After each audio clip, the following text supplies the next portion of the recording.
You want him to be released now so that he become a deputy commander-in-chief of the same military he doesn't even respect. Ya kwana ana gadin fi dunia TikTok or Facebook. Information travel faster. And those soldiers in the SSPDF are .com generation. As a matter of fact, 60% of them are millennials. These are Facebook generation here. They have seen what happened in Nasser. And we all have hope that justice will be served. But if you come in here and you advocate for his release, I hope the government in Juba must not be drunk enough to listen to you. I hope the government in Juba hear us clearly in black and white. Okuma Juba they might couldn't believe to listen to you. Or even conform to the pressure from the so-called C5 or the African Union.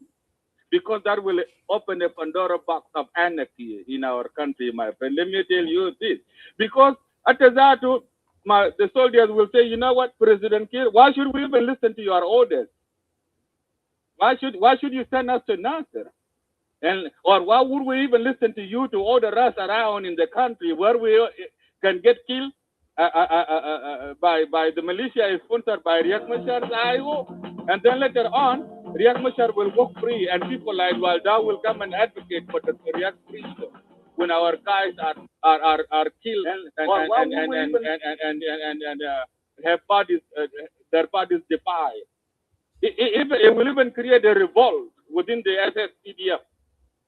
And that revolt wouldn't be good for anybody, my friend. Let me tell you this. It will not be good.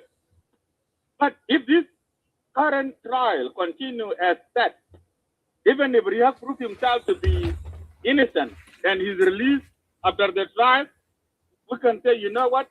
Lo Mahakama Ligo innocent, then there is nothing we can do about it. If he's an innocent guy, he's an innocent guy. But for you to argue that the current trial should be cancelled, order to have the Riek Machar be free, and then you think when the Riek is free, Sudan will have a peace, that is when we will have a very, very dangerous war that you will never even wish. We will completely lose faith in our government.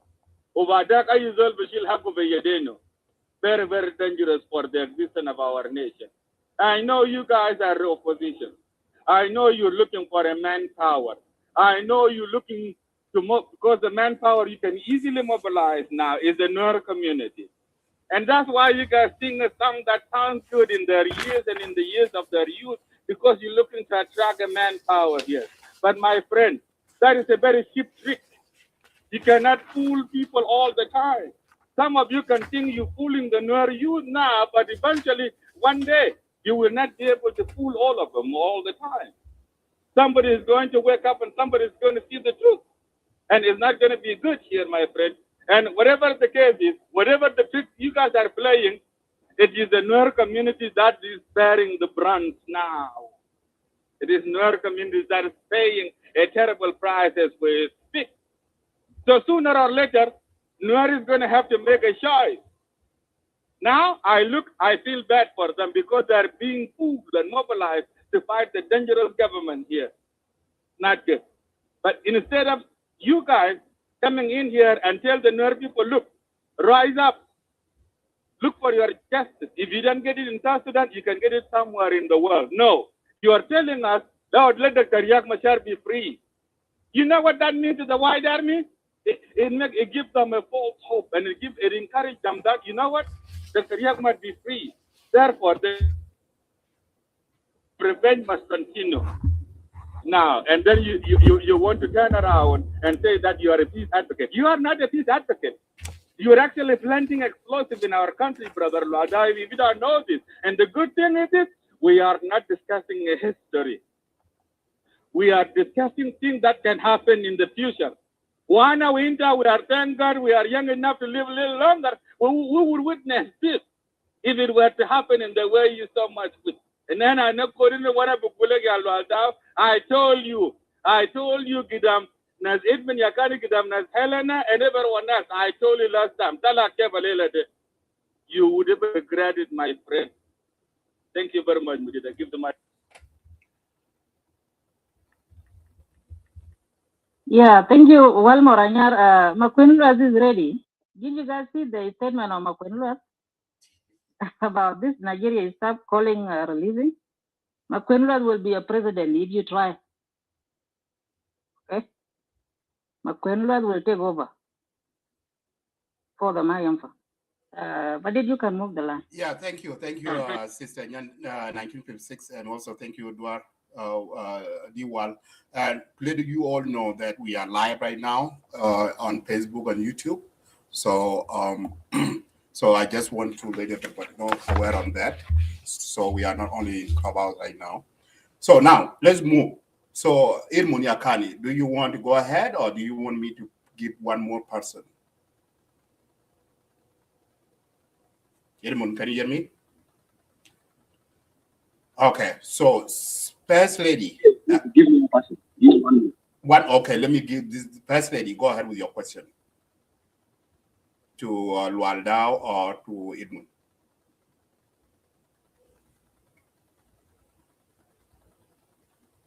First Lady, are you there?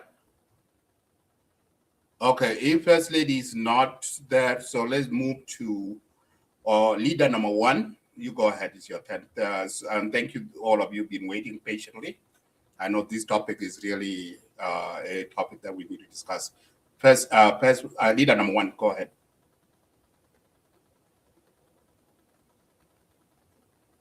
Okay. Okay, if leader number one is not there, Lion. Do you guys hear me? Yeah. So Lion, go ahead with your question or your statement. You have 5 to 7 minutes. Yeah, thank you, Madit, for giving me this opportunity. All moderators, plus all the listeners and Edmond Akani. This conversation now, it is one of the most fruitful conversation I ever listened to, because as we speak, South Sudan is now at its knees to bow down to our plaques that Madid has in his profile picture right now. Why? It is only time that the rest of the world are telling us, you South Sudanese, despite all your differences, come together willingly and sort these things out. It is the only time where in that document, there's also a statement whereby, in the spirit of national cohesion and reconciliation, we must look beyond the thing that has already happened. Although it is not just like stepping on those, we will have to make sure there's a generation that is growing and the future of the country. We have to look into that big picture. Let me take you back to this very statement where a statesmanship was shown in February 15, 2020. And I will read the statement from His Excellency, the President Salva Kiir Mayadi. He said, by the time that he was reverting back the country from 32 states to 10 states, he said this: the compromise we have made today is one of the painful decisions I ever made. I refer to President, not me. I have been fighting throughout my entire life for the liberation of this country, and I will always stand against the force that aspire to destroy our hard-won sovereignty. I will not accept to preside over the destruction of the country that I sacrifice to liberate. What does this show? It shows that despite all the pressure, there's a need of this South Sudan, at least one at a time, to reconsider it. Because if we play with it, with all our background, with all our ethnic line, with all our people that we are losing, and we don't put it first, nobody will live in this country. We will die hard. We want to do that. We want to save this young nation that is struggling. When outsider come, like the C5, it is not telling us the person or you South Sudanese who lost their loved one, leave it alone and then go for the opposite. No. We have to be realistic in whatever step we are making. This time, South Sudan in general, it needs a concrete measure whereby there is a need of this consideration of this country. I can preach here, we will fight with Dinka, we will fight with Noor, we will fight with Equatoria, we will fight. Until when? There's the need of, let's say, let's cut it short, and we will come to question of justice. The C5 document does not favor the opposition. It does favor the national government. It is just telling us, we the people of South Sudan, we want this country with a big heart during the liberation. The world is stand behind us, including this African that we've seen wrong in their statement. We have lost 1 million of our colleagues during that liberation. Did Khartoum give us justice for them? No. How did we consider not leaving them? It was because we get our independence and we move on. But Edmond is here, he was telling us, when the 2018 peace agreement was signed, it was not signed merely to leave the people of South Sudan outside the justice system. They willingly say, we must come up with the ivory court that we have to form, so that all these generals who are undermining the common man, who are the civilian of South Sudan, who are killing these people, must be brought to justice, regardless of your political party, whether you are from SPLAIO, whether you are from SPLMIG, whether you are from where, you will have to be brought to that book. And Ikani was saying, these people, they obstruct the setting up of that ivory court. But if your room is more today, is more convenient to be listened, and South Sudan need that one at a time, whereby the call of releasing Dr. Riek, I can tell you 100% where I'm speaking right now. If he is being released today, South Sudan will return back to peace. And that peace, it will never benefit the outsider, it will not even benefit the C5. It will benefit the people of South Sudanese who are trapped in a situation that they can never come out from it. Because the war itself, no one will even win it. The government may think of crushing the White Army, or the White Army may think of the opposite one. There's no cycle whereby we see there's a need of it stopping. And that's why we have to be strong enough. If these leaders mean it, if there's a need of Dr. Riek to get out, and it gives the solution to South Sudan, like as I read the statement that the president has made in 2020, I'm very sure nobody will be a loser. We, the people of South Sudan, we will win, because we will look for a way to pull this guy out and bring them to justice. Let me comment about also why the justice system in Juba was undermined during the peace agreement. And this question also will remain with Edmond Ekane, because during the peace process, they say ivory court. while the South Sudan has already a court, which the doctoral is undergoing on right now. Why? It was simply because the outsiders or those who see it think that the justice system in South Sudan would be unfair, would be weak, and would not be supported because it does not give the concrete measure whereby all sides can be brought to that book. Honorable, I think you can. I can start. Do right now, if anything, try Dr. Riek Machar because he destroyed the lie of South Sudan. I will stand up as the number one to support that. But if the other side are saying they are clean and they kill a lot of people and they say they are clean, and let's push one agenda to give some one person a justice and they leave themselves, that would be totally wrong. And South Sudan would never see peace. But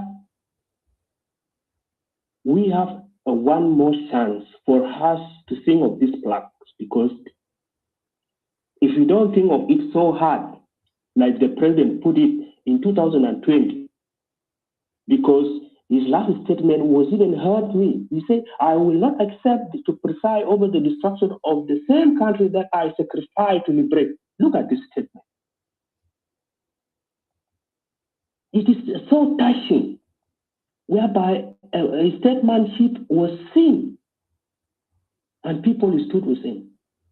If we come out another one more time to say, for the reconciliation of the remaining South Sudanese, although they are burning in their heart, they have not yet seen the justice they deserve. Let's put this country first. We will come back for this justice system. South Sudan, the gun will be silent the same day. Believe me wrong, the gun will be silent the same day. The white army will go back to wherever they came from. The displaced will look for a way to go back home. And South Sudan, to their political leadership, they will solve their problem minus the fight. Because Edmond is here, he knows more.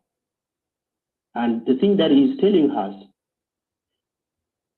if we go, like Dr. Lual say, if we go to a situation whereby we think, I lost two people, I lost one person, I lost my loved one, I lost, Jan Gabriel actually say, or somebody say, the doers are saying they lost more than 8 people in their family. And I can tell you, this is a fact. As I speak to you here, I lost more than that people, if we count including my relative. But why do I still stand for this country so that it has to rest to where it is going, so that we don't look back for the thing that we're supposed to have an end for it? If one man justice system is trying to oppress others and leave himself on top. How many family members do you lose? Me? Yeah, I lost more than 12 people. Okay. I lost more than 12, including my brother in J1 in 2016. As I speak to you here. Madi, do you know he's over 7 minutes? Yeah, I know. I give him 2 more so they can wrap. Yeah. In conclusion, I'm saying tonight, let's put this country first. This country would never see a solution if we don't think of it. And if we think of saying we put our pain and we lock up Dr. Riek, and we think the others are not good, even if you have a parents or your relatives are still alive today, continue counting them not to be there in the next few times. But if we do this today, those lies, they will be saved, our country will remain there strong, and the generation that will come will never look back to where this country was before. Salva Kiir and Dr. Riek. We need these two people to be in justice the same time. But if Salva Kiir push for the justice system in Juba on somebody and he just say it's clean, we can go into more detail. More people die. Both sides. Innocent civilian, new civilian. There is still even dying today. Okay, my brother, let me have a question for you. So by threatening government to release Dr. Riek, is it that the law that we are introducing? South Sudan? Because if president going to release, it means it's a threat. Releasing him because White Army and IO are threatening. If it cannot be released, the country will go hell. Let it go hell. No, I don't mean that, my sister 1956. You know, when I start my speech, I actually mean this neighboring country, our African friends, which are C5, when they are telling we South Sudanese, consider your country in the spirit of national cohesion and reconciliation. What is this statement? Are they benefiting if we have peace? No. Do we? Yes. So why don't we not? This is what I'm saying, what I'm talking about. We can continue fighting until the last man remains, and we will never give anything. That's what I'm trying to say. The rest of the things that are going, civil society members are here. If Monakani can guide us, we die enough. And if the justice system can come, it must save all the generals, including the President King and Dr. Riek, so that we brought these people to work together. But if they push the agenda that is going on in Juba, and then what are we telling ourselves? The one say it's where they are not looking for the justice, it's not up to him. Okay. I will stop from there. Thank you, Lion, for your input. Now let me go back to Irmuniakani to answer those questions, and then we move the line. Get ready, Irmuniakani. You can open your mic. Thank you, Matt. Yeah, thank you, Magdit. And I honor and I respect every person's opinion and argument. So let me answer this question. I will do something just for 10 minutes. But of course, I'll be listening. If there's questions, I can take. Let me start first from the question of the hybrid court and the legal system, and specifically the idea that was obstructed. And I'm speaking because I'm involved fully in watching the transmission of the treaty or the instrument for the establishment of the hybrid court from the Egyptian legal advisor and then to the African commissioner, transmitted to the Ministry of Justice and Constitutional Affairs of the Republic of South Sudan. It was received, way pending response. What the response? The response was that within the parameters of sovereignty, you cannot develop an instrument for the hybrid court without consulting the existing legal system consent. So it was sent to Juba. Late Wanawela received it in order to assert the consent of our legal system. Because remember, and I remember is it the first person who asked me about our legal system. Our legal system exists. So the hybrid cannot be hanging on air and undermining what our legal system defines. And the gaps is that, yes, there might be gaps within our legal system, but still we have to get the consent. From time of late Wanawela, there was a statement that was made that the hybrid court was designed for targeting the big fishes. And remember, this is before any disagreement between SPLM and SPLMIO. At the moment when the government was fresh, people are so committed, coordinated to ensure that agreement is implemented. There's no disagreement along the parties. People are all busy informing government. A statement was made.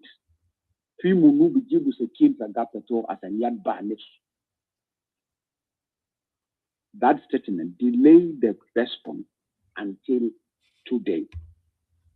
This is one. Two, there's a belief that this hybrid court it is designed for the big fishes. While actually, if you look at the Obasanjo report, even there's a mayor soldiers who have killed people without instruction of anybody. But they also need to be held accountable regardless of their rank, because their names are correct. People have testified. That for me, I was not killed by anybody. It was a soldier who is like this, we know them, they did this. And some of them are beyond whatever my brother was saying, let's not break ethnic line here or tribal line here, beyond the people who we suspect could have been the perpetrators or victims. So when I speak like this, we speak with facts. It was transmitted, and the response was delayed for political reasons. We have been pressing my brother Dengwal. If you want, I can send you quite a number of statements that we sent.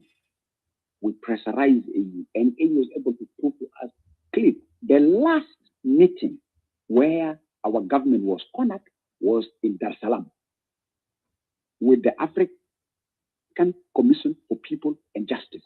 Because this delay, is AU. They produce the documents.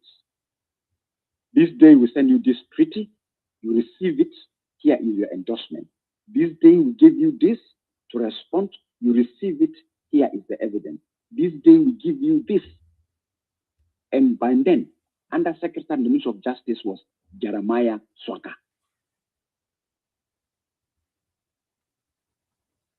Officials in the Ministry of Justice were so much ashamed because there's a pressure. Oh, the delay is the government. The delay is AU. The delay is the government. The delay is AU. This was put on the table. And things have been made straightforward, clean. And at that moment, people went quiet completely. Now here is a crisis. And the intention of the hybrid call is supposed to clean us towards election, is to give us a due diligence. So that when we go for election, because remember, it is an ethical. Let me share this with you, and then you give us a comment on that. I'm reading directly from the RRs. I'm just a mere cattle keeper from South Sudan. No. Malaga. It's a Malaga. Just continue. Okay, I'm a mere cattle keeper from South Sudan who have a faith in African Union. I'm reading from the RRs, okay, chapter 5, article 5.3.1, establishment of hybrid court for South Sudan, HCSS. Okay. 1, it says there shall be established an independent hybrid court, the hybrid court for South Sudan, HCSS. The court shall be established by African Union Commission to investigate and, where necessary, persecute individuals bearing responsibility for violation of international law or applicable South Sudanese law committed from December 15, 2013 through the end of transitional period or March 12 of 2021. Where is the court at? Can you continue? There's an article behind there. Continue. Look. Okay. If you want, that's good. If I want to continue, but also remember that first part of my question there. Where is the court? Because African Union was supposed to do it. They have not done it. Okay. So now. Let me go to 2. The term establishing the hybrid court for South Sudan shall conform to the terms of this agreement, and the African Union Commission shall provide broad guidelines relating and including the location of hybrid court for South Sudan, its infrastructure, funding mechanism, enforcement mechanism, and the applicable jurisprudence number and composition of judges, privileges, and immunities court personnel. That means it's still here. It is this section here is still give a responsibility of this court to the African Union. I'm glad you now let me answer here. Part of it. Now where is that? Good morning, ladies and gentlemen of the media. Yes, it is distinguished an ethical guests, colleagues, and fellow citizens. When I say in Arusha, documents were produced, all those documents were given before the government, Ministry of Justice, to make sure there's no contradiction. I warmly welcome you and thank you for your presence today. Make sure you agree with whatever the documents look like, the side. I invited you here this morning to address you. Say, we are ready. Just give us your consent. because we don't want to impose on you. We want to see that you see this is in line of the agreement. You are the government. And remember that government is a functional government. That is where the delay comes in, my brother. And it is logical that even you, Diwal, today, if you put you president and you said, Diwal, we're establishing as anything for your government, you will be asked, Diwal, as the agreement say 1, 2, 3, we have done with 1, 2, 3. Look at it. Are you comfortable that this is in conformity with the agreement? You say yes. So I cannot sit for example, in any country and I declare national hybrid chorus here, bring the perpetrators, bring the judges, you sit here. So come and answer. I need that element of respect for you. That's what I was saying. Even in your house, even in your crisis, you'll be respected. So that is where the gap is. That gap will pressurize. And it is that gap that when we pressurize too much, gave a birth for what? Gave a birth for what is called the United Nations Commission for Human Rights in South Sudan. Because the life, if the court continue to remain, atrocities will be committed. And I'll give you one example, Diwal and the rest who are here.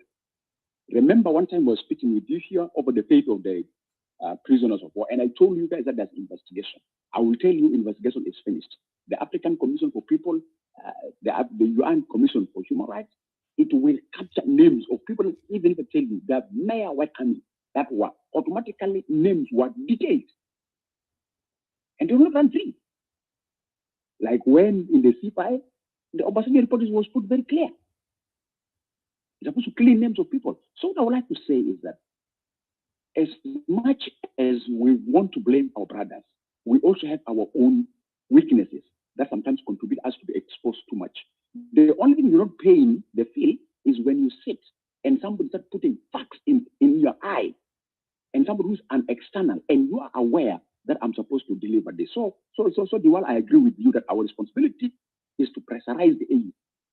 And we are able to pressurize the AU until we are able to be given in front of us. In front of us. And I remember the last minister who really put an apology is the last Minister of Justice, Madol. Because Madol was there. Madol said, these things was not under my term of office. It was you started this process during the late of Wanawela, which for me is an internal institutional communication. So let's put ourselves here. That is what it. Number two, do we watch crimes to happen because we are waiting for hybrid court and the legal system cannot be applied? No. The answer is no. Our legal system must respond to situations, even if we wait for 100 years of the hybrid court, crimes cannot be watched. Why? Because we are not living in a society with vacuum. What does that mean? Laws exist, courts exist. That one, there's no problem with it. One aspect that I want to bring forward to our attention, why the situation of the first vice president become a bit sensitive in debate or on motion. It is that the status of the agreement. It is that the status that the agreement itself will hold him or others accountable.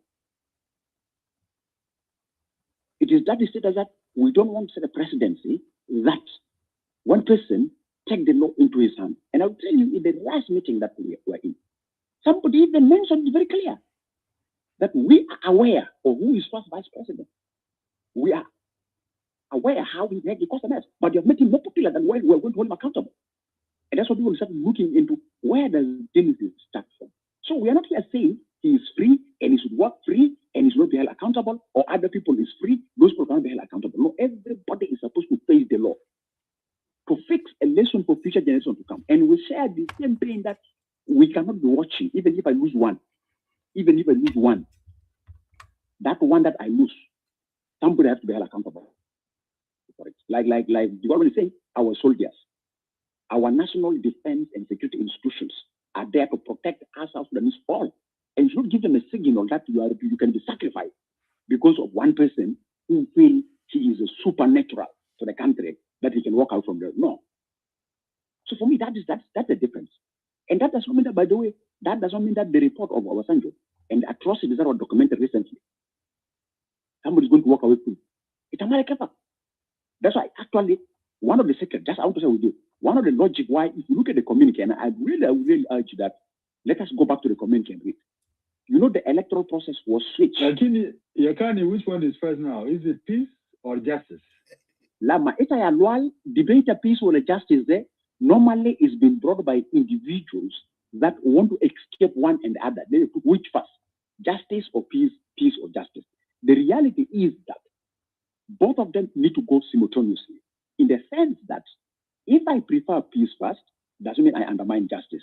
If I prefer justice first, doesn't mean I undermine peace. You see, that's the way how they move concurrently, so that at least everybody feel embraced. So the question of whether egg first or egg or chicken first, there in this context that we have, that is a context that, look, for us to create elections for people to vote. For example, this is just let me put like a lay person, like what Diwali was saying, is a cattle keeper from the cattle camp there. Now I'm a farmer in my farm with my seeds of my best meal in my tribe is called Kwena Mari. What is Kwena Mari? I will explain to you later if you want to know what's Kwena Mari. Now let me take my seeds of Kwena Mari with my hoe. I'm not in the cattle camp. How can I vote for somebody whom I'm suspicious that if I vote for this person, my vote is going to bring him undermine justice? You see that question of peace first or justice later. And in the same case in Liberia. The case of Liberia, what works better in Liberia, and what works is that in Liberia, there was a target for the leaders. And this is why I'm telling some people that we will make a scenario. Don't get surprised, a scenario whereby both a president and first vice president and others may be locked up somewhere. And people say, go ahead with the government. And they'll be brought back to face justice. It was come to us. Those scenarios may merge. And that is now Liberia. Yakani, I'm not interrupting you, sorry. I want to tell Medit that I will have to go. There are people who kept calling me, I have to go for a meeting. But one thing I want you to answer, and this is, the argument of Wal is saying, Wal is saying that to implement your argument, that concurrently peace and justice, he is saying his argument that Riek Machar should face justice for the people that were killed in Nasir. This is the argument he's making. When you say they are concurrent, that means if someone is killed, you need justice right away. And let me tell you, Wal. So this is the argument that at some point I want you to study this properly and decide which way we go. For me, yes. I think they are important. I think they are important to have peace. They are important to have justice. But there's an order. We should really put these things in order. First, let us have peace first. Stop bleeding. Then we go with certain orders. But anyway, I will come back, Madid, because people are really bothering me. Before you go. I will come back. Now, can I answer before you go? Yeah, go ahead. Hetman, can I ask you a question before you go? Lual, there's something here. I need to question Lual, I didn't get a chance, Malish. If you guys was calling me, I was on another phone. Malish, let me ask. You have gone. He dropped himself. No. Edmund, let Edmund finish because it's almost finished, Edmund. I'm here, Yakani. I will listen to you. Honorable Wal, you should suspend that meeting. So let me come forward. Is that if you want to transition from violence to peace, you transition when you have a stable space. And that's why in the AU communique, that language of national cohesion and reconciliation comes to make sure create a space for other steps to take place. But what I would like to say, Joel, is that there's nobody who will create violence to obstruct stability. That's so in most history of stable states that work out of violence, normally peace take presidency. Like look at Rwanda. First stabilize the peace, then bring perpetrators to book. And that's why after even Rwanda, people are undergoing trial. After people are undergoing trial, and even Senegal, people are still undergoing trial. So this is what I would like to do. But let me just conclude so that I give chance for others. So this is what I would like to bring to your attention. One of the things that I was ending up is it was in the community. I say again, go back to the community. African Commission was instructed to develop a roadmap for the elections. And look at the elections that are in the communique. I wish that we would have a separate deliberations on the communique by itself without mixing it into this element. That's what I have on with me. So the idea, Edmund, yeah? I already print out the communique that you forward to me. I have it here. Yeah, the community does. Madid, I will come back, huh? Madid, I will come back with that, Madid. Okay, I will come back. I will join you guys. Wal, I will come back. Yeah, go ahead and tell your team that you have important discussion.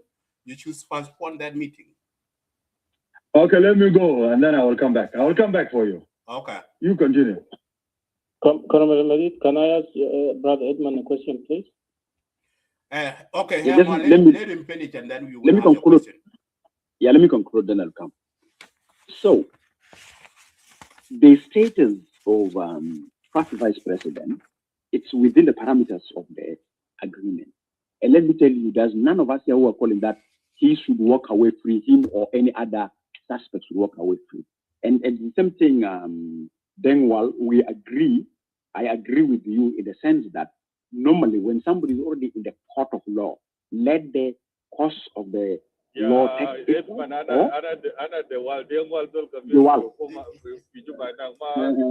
Don't let it put you in blue house.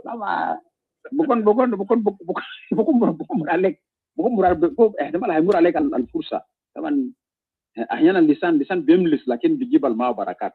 الانسان ما يملس للخطوره بس يملس للبركات. يبقى انا I'll say if you consistently follow our positions in the calls, normally we would say let the law take its course. If the people are free, freedom. Normally this is statements.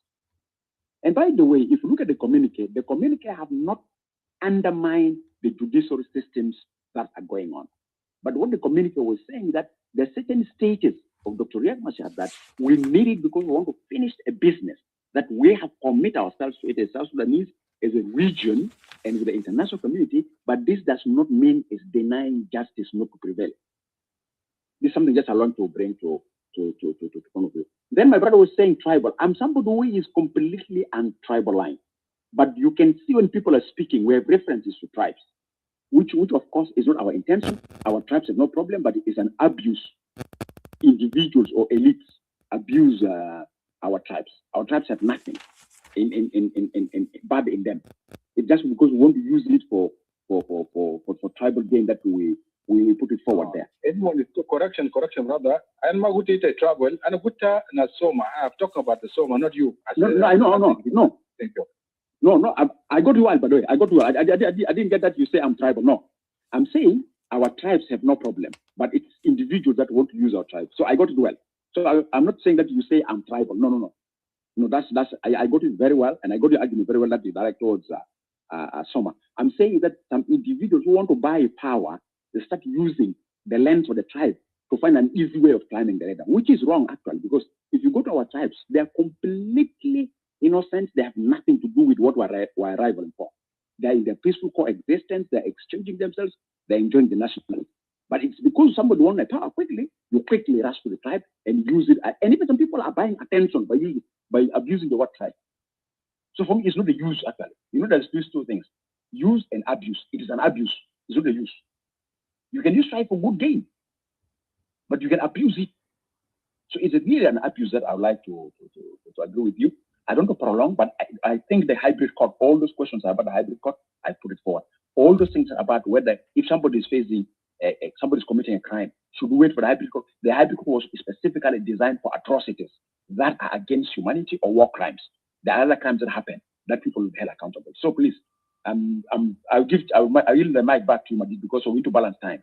So there's no need to dominate and speak. It's better answering questions to make more better. Yeah, for communicate that you mentioned in Bunyakani is number 10, call on the Adigono to take urgent step toward consolidated the progress achieved and to lay the groundwork for successfully organization of election, including the consideration of releasing all political detainees, especially Dr. Riek Machar, first Vice President, in the spirit of national cohesion and reconcile.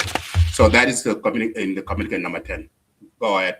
So the next one is the next on the line. First Lady, do you want to wait for Walda to come back? Yeah, I'm gonna wait for him. I asked earlier. I want a question. I want to ask Brother Edmund a question. Okay. Directly and Edmund, but I'm gonna wait for him to come. Okay, let them come back, and then you will have your question to both of the gentlemen. Okay. Galuk, go ahead with your question. Thank you, Brother Edmund. Brother Madid. Brother Edmund, in your view, would the incident of Nasser should it be dealt with by the citizen and JMAC rather than South Sudan government in reference to the revitalized peace agreement? Thank you. Okay.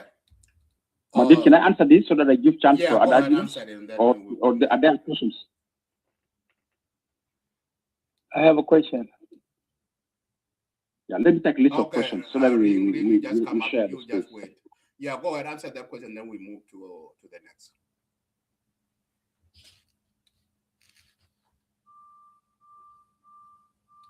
Anyone, go ahead, answer the question. Or do you want to wait for the next? The question. I think it's better to take a number of questions. Yeah. Okay, good. Yeah, let's wait for others. Okay. Yeah, wait for others. It's better just so that it become more constructive than question after answer, and take time for no reason. Absolutely. Okay, the next on the line is Hang-on system. I want to answer the issue of the Nasser in this question also. Okay, hang on. System. Hold on. Okay. So the next on the line is Ajak. Ajak, are you there? Okay. Yes, I am. Okay, Ajak, this is your turn. Go ahead with your 7 minutes. شكرا جزيلا يا بن مجيد. أخي تحية لك وللضيوف الكرام. مع إنه الأعداء مشى في ظرف خاص، لكن أنا كان عندي سؤال يعني هو سؤال يعني دوري كده. أنا قاعد أشتغل في الدور بتاع ناس منظمات المجتمع المدني بتاع ناس إدمري يا كاني ده. أنا ما قادر أفهم هم مهمتهم شنو يعني. هل هم مهمتهم مهمة رغابية لهذه الاتفاقية ولا هم بيلعبوا دور وسيط برضه؟ يعني من التعليقات أنا فهمت ذيك أنهم عندهم دور ثاني غير الدور بتاع الرغابي. على أي حال إذا كان عندهم دور رغابي أنا بشوف إن دور كان مهمتي منتهي هناك في بتاع القلق، إنه كان حصل أي حاجة يقول إحنا قلقانين نعرف عن غلغنا ونعرف عن كذا، لكن ما بيقدر يمشي أبعد من المهم بتاع إنه يعرف عن غلغهم، لأنه زول بتاع UN ذات والمسؤولين من حقوق الإنسان هي أخذ بيقدر يدين، لكن ذات التايم بيعبر عن قلقه فقط.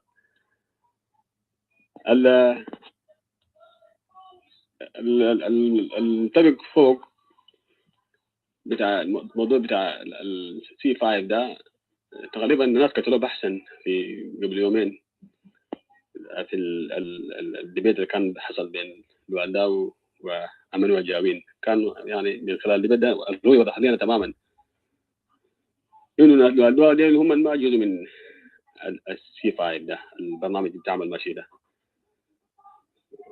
ولا علاقة للتمنيني بهذا البروسيس بتاع C5 ماشي بيعمل نفسه في ساوث أفريقيا.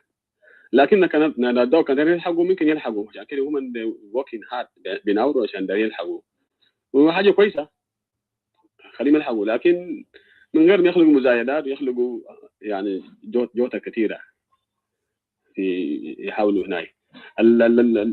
C5 هم مفهمين الحاصل في سودان تمام، وهم دي ما أول مرة يدخلوا في الملف يعني أو يجوا مارين في الأزمة اللي حصلت في الاتفاقية المنشطة ده.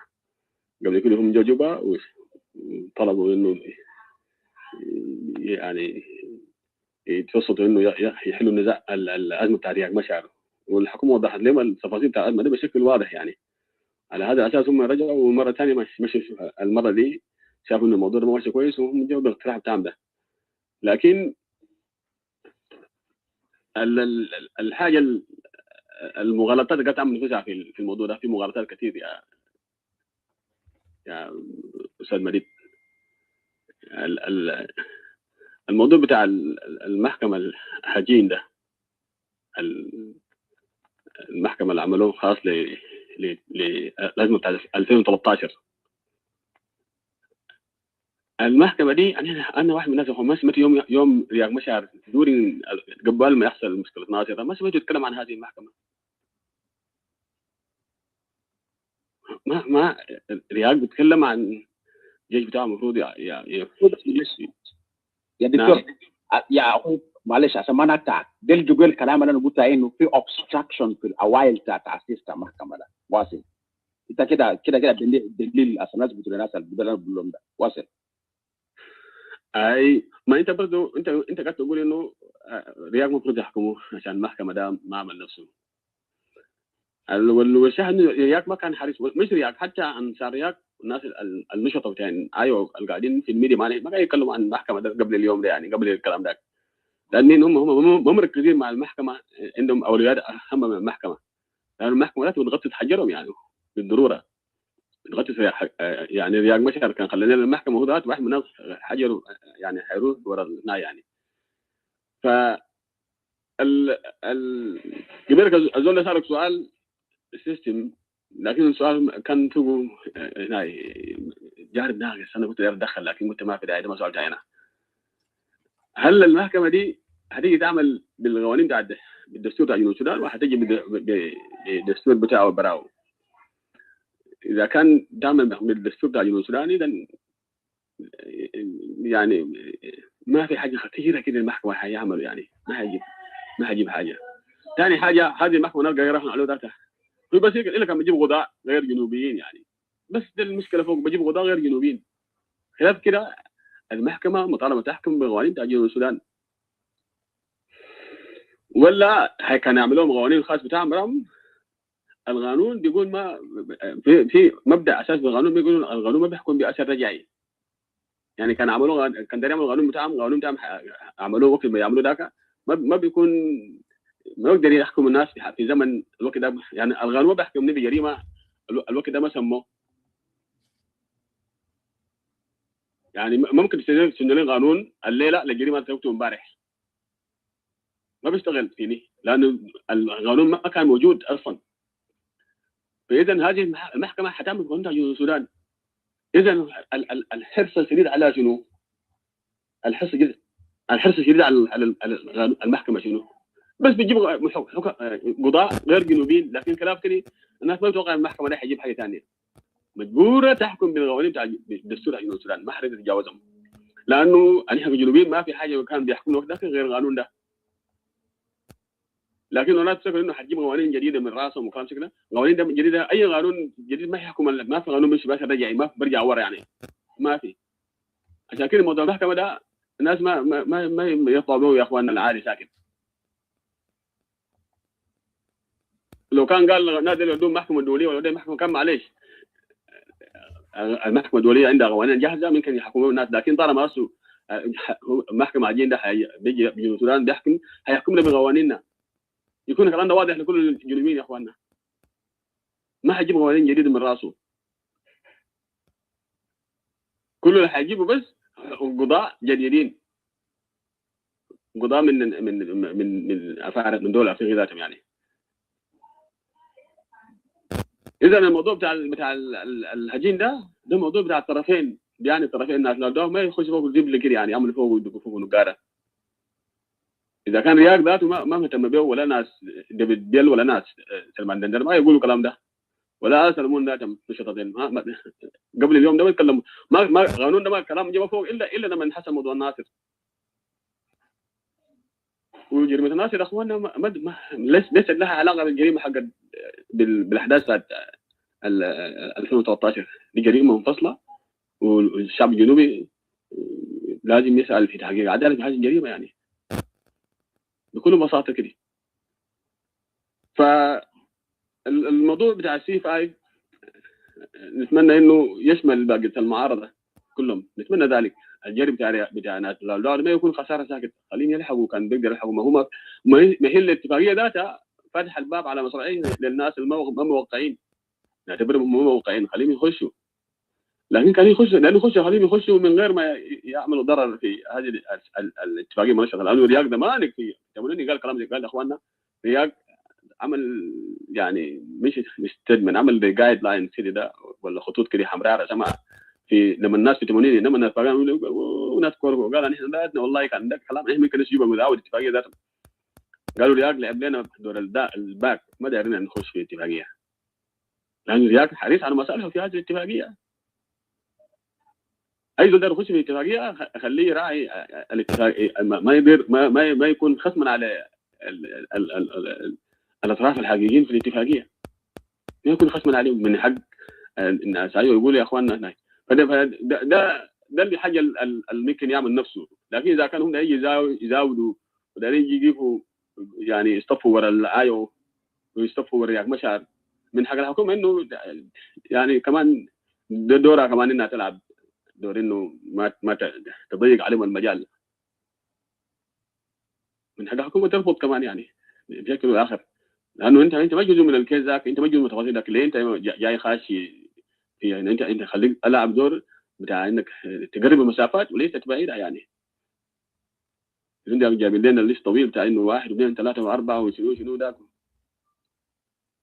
الحاجه المهمه انا حكتني الوالده قبل شويتين، قال يا اخي في ناس متغربين سياسيين جابوا من كينيا ودوم جنوب السودان، وجنوب السودان الحكومه سوتهم، وكين ذاته قاعد في كينيا. يعني الكين ده ما معارض؟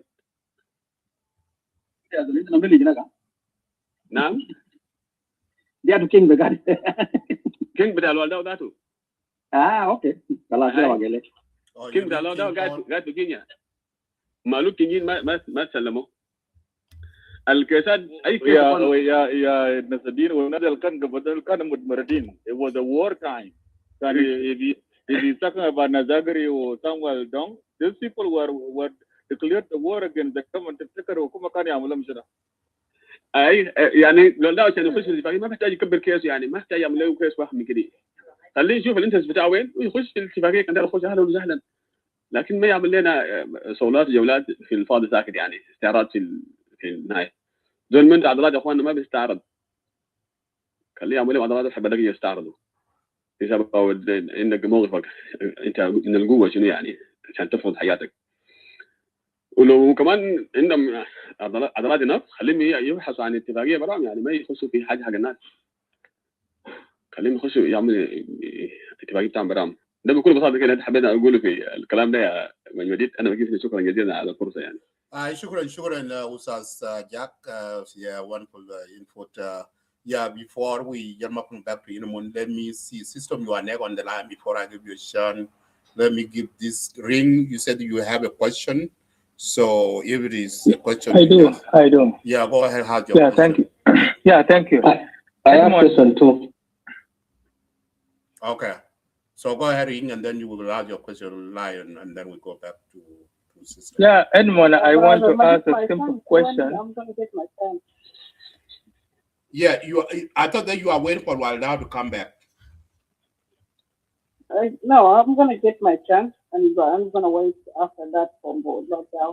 Okay. Okay, sound good. Okay. So, Ring, go ahead with your question. Yeah, my Edmond, Tahir Legia.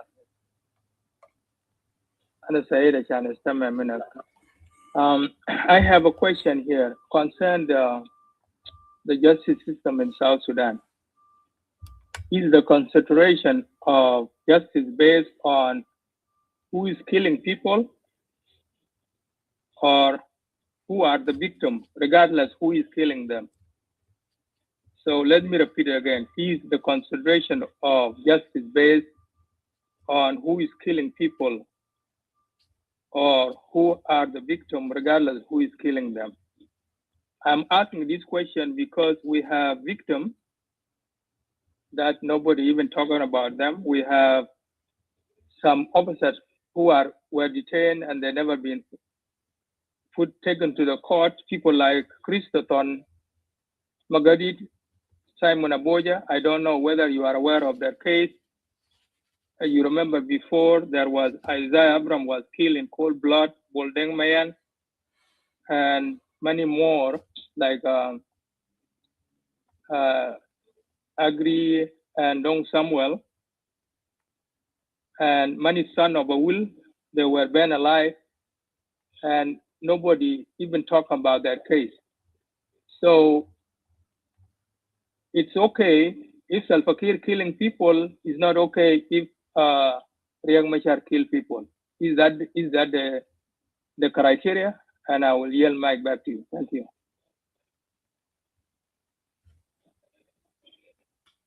Okay, thank you. Let them move. Lion, do you have a question? Yeah, thank you for giving me back in again. Edwin Ekani, my question is that before you say that while you people, you are in the room with the rest of South Sudanese plus all Africans, you say how did the incident of Nasser happen? And none of you could actually answer. You actually say it was the failure of security arrangement. How did it happen when the security arrangement failure? How did it happen today to end it up in the hand of the Tuareg alone? When we know the Artigunu government, all of them, they have a dirty end in this. Instead of holding the deployment of those forces, and then they went ahead of enforcing them, and now they come back and blaming one man. In the spirit of peace that is there in Artigunu, in Araxes, the powers were given, and I was so surprised. The African Union is still called Dr. Riek as a first vice president in that peace agreement, while he already been suspended. So is there a contradictory there in that? So I want to know more about that. Thank you. I know the content of your question. What I said into. Just let me pick it up for me. I hear you. Thank you. Madit? Yeah, go ahead. You pick up from there. Let me pick up from there. Not the Benasadina or Haga. The Jamana, let me speak in the middle of what I know and what I can stand for it. Hajarana Bayarifu, give alone. When the hybrid court was negotiated, the idea of the hybrid court merged when? It came when the commission of inquiry established by AU, because there were a lot of leveling accusations في 2014 في الأوائل في أوائل في نص 2014 للأوائل 2015. So African Union Commission, a commission of inquiry, which all of us are aware, collected data, collected everything, and within the commission of inquiry of AU, they also investigated if justice is to prevail, what is required. So the commission of inquiry have not ignored in understanding what is the content or what are the sub, because the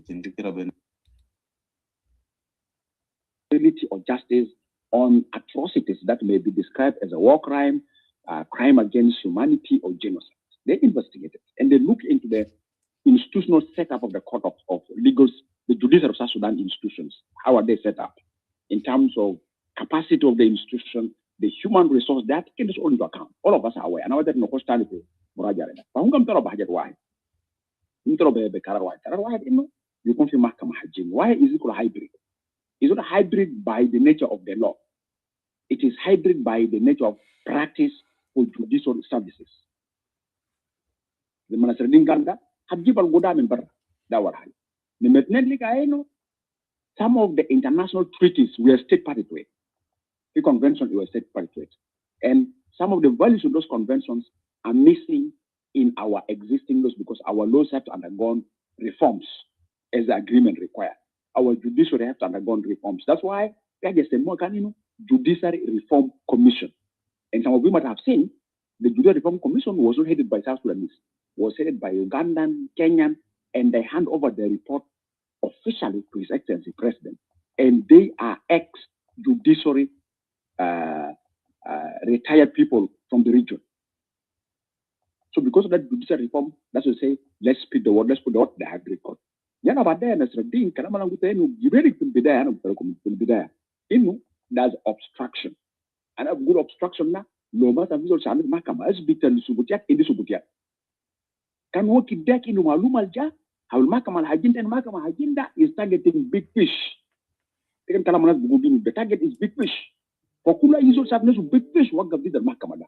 So wakano ayo wolo IG wolo sowa wolo FD wolo ayo wolo OPP. Kan aisul channel so big fish dan kan de malum al awal tala inu mahakama da takasu hagule big fish. Beragmain lakinas atrocities who are big fish. They are mere soldiers, but they have committed something that is outside the law.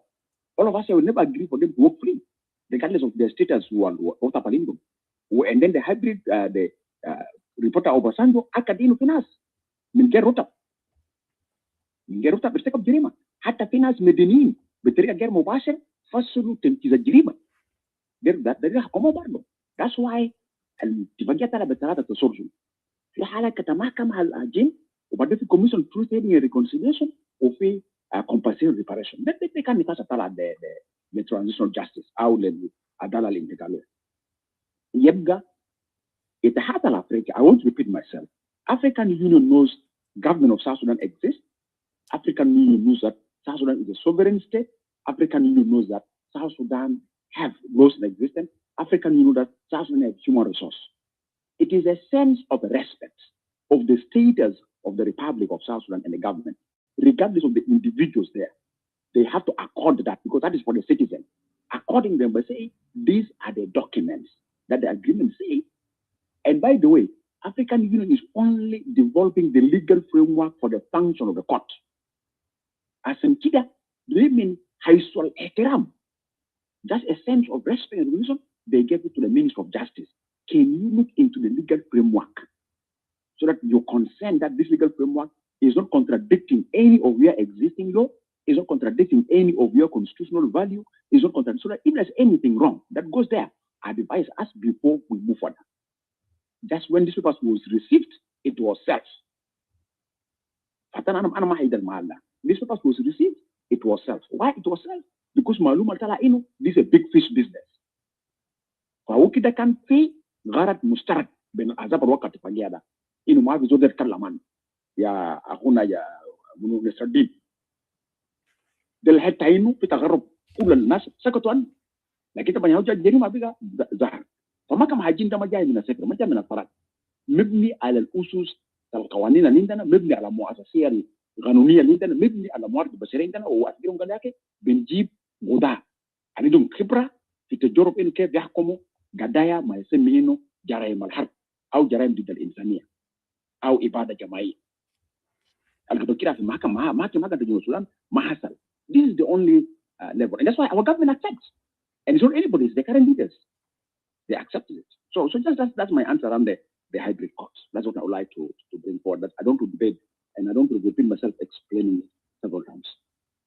But as another answer question to incident and I said that, let me show you what the lesson we had. You know, when we went to sit, and one thing I've discovered with South Sudanese is that when we're inside our country, we want to tear our country into pieces. The moment we leave our country, we go outside, we become concerned, audience, and we start getting the truth. Most of the Africans during the AU summit,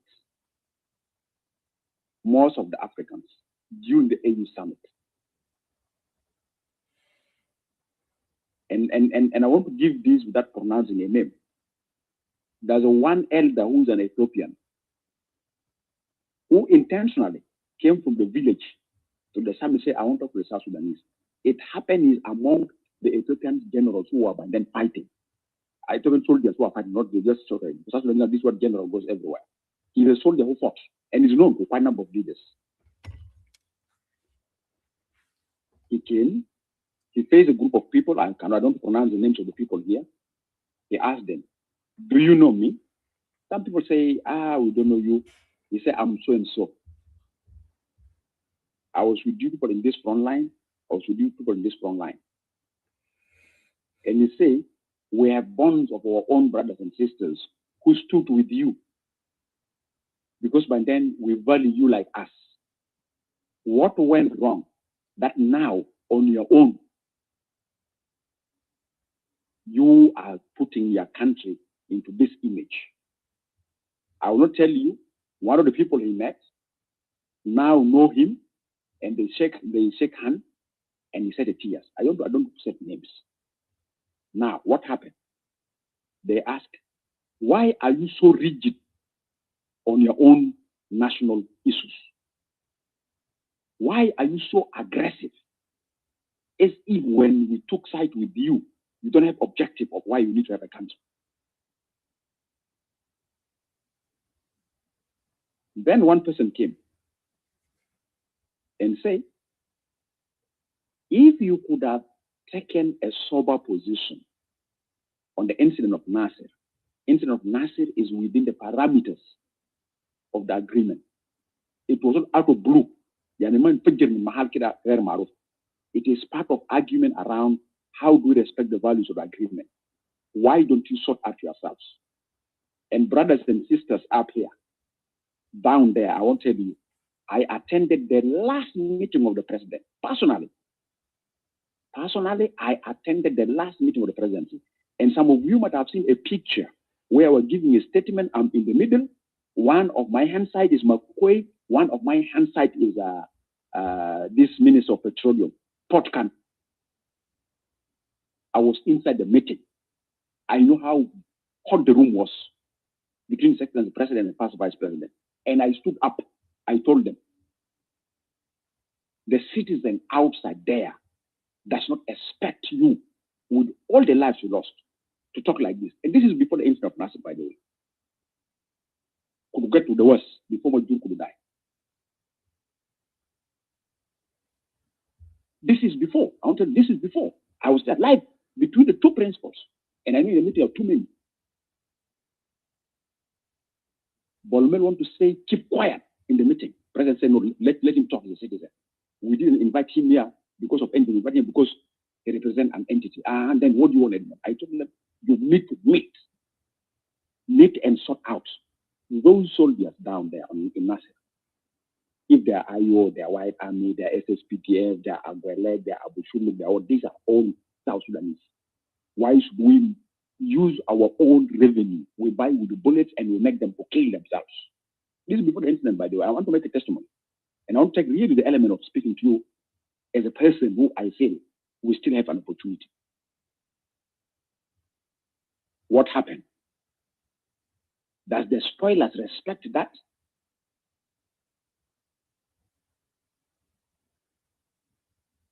Does the spoilers take that serious? They orchestrate it. They design the spoilers, and I don't pronounce who is a spoiler here. And this is why I agree with the system. I don't know what system you're listening. I agree with the system that our tribes have no problem. Some individuals want to abuse a tribe for political gain. Some individuals want to abuse a tribe for relevance. Some individuals want to abuse a tribe for having an attention. Some individuals want to abuse a tribe because they want to go somewhere. But that's not the objective that our tribes have agreed upon. In the spaces like this, we can call them. But when you go to them, they'll tell you, no, my friend, don't misuse us. The Jamana, the reality is, we cannot compromise with. Let me tell you, if you want to lay down a strong foundation is laid down on values. If one of our values is not justice, if one of our values is justice in selective manner, if one of our values is justice that because we want to be in protective position, if one of our values of justice is because we want to teach them a lesson through justice system, we will not set a good value. That's why we are lectured. I know the members who are in the summit can't tell you, but in the summit we are lectured all to feel so ashamed of ourselves that we are unable to look into the hardcore issue. I'm sorry, we really look too childish in that space. And they tell us, here is the point. You don't want us, we don't want you. Please, summit is end. You can go back home, sort out yourself, but don't come and call us. And they took and say, I wish we have a space to go and collect the remnants of the bombs and bring them back before you abuse, because we have never collected them. It was really very simple, brother. So what am I trying to convey here? I'm trying to convey. And that's why if you see the communique, Nasruddin, you ask our role, civil society, I don't know if you look carefully at the communique and the position of the statements. I want to bind this. Remember, there's a pronouncement of political retreat.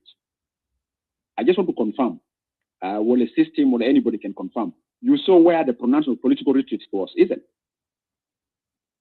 Or Madit, if you follow the summit. Yes. The speech of Ramaphosa, the president of South Africa, can pronounce the political retreat, isn't it? Yeah, actually, I have it. I pull it up. I want to play it next after you finish. Yep. Now, the question you need to ask logically, and this goes to Nasruddin about our role, why the political retreat is not repeated in the official communique.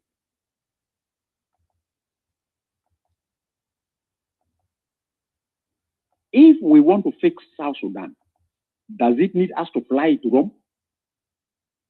Does it need us to fly to South Africa? Does it need us to fly somewhere? And if we want to fix an issue of the political retreat is among the parties who form the government, do we need to transfer the government somewhere to fix them? So we are saying, separate between mediation that brings in the non-signatory and other actors from fixing the differences among the parties. The difference among the parties who are in Juba, no God mami na mamwati ndara guide na very name to makuda na yadu ena. Let's fix ourselves. We correct ourselves.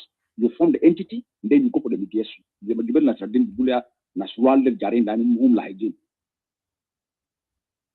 If you see in the communique, the final one, the word retreat was not enshrined because what does the retreat mean? What does the intent of the retreat? If the intent of the retreat is to put things inside the house into an order, do you need to transfer this house anywhere? So these are some of the analysis I want to bring to your attention when you look at the speeches of the head of states and you look at the communique and you compare the shifts either in language or in concepts that were there in the speeches didn't surface the communique, or you look at the speech of a written speech of one of the head of states and look at the communique, certain things in the speeches that surface the communique because there's a quite number of also negotiations that are going on. And Nasruddin, this is the role we've been playing because our aim is that South Sudanese must own the country that we struggle for. And we must be part of it. And that does not mean there's no difference, there are differences. So my answer to the person who asked about Nasser case are supposed to be dealt with citizens. If there's investigation have to go to that situation. If there's anything went wrong, you go back because we are so much weakened when somebody else give us exactly what they see, what went wrong, where are you wrong, where SSPDF is wrong, where politicians are wrong, and where we avoid the reality, we create a camouflage, where that camouflage leads us to where we are now. It was really very simple. It was really insulting us. That we can see somebody telling us, hey, you know it, but why do you do this? So for me, it's a question of us taking responsibility. But taking responsibility does not mean we should suppress the demand for justice. And the demand for justice should not be selective. The demand for justice should not make somebody walk away that, I'm proud of that selective justice.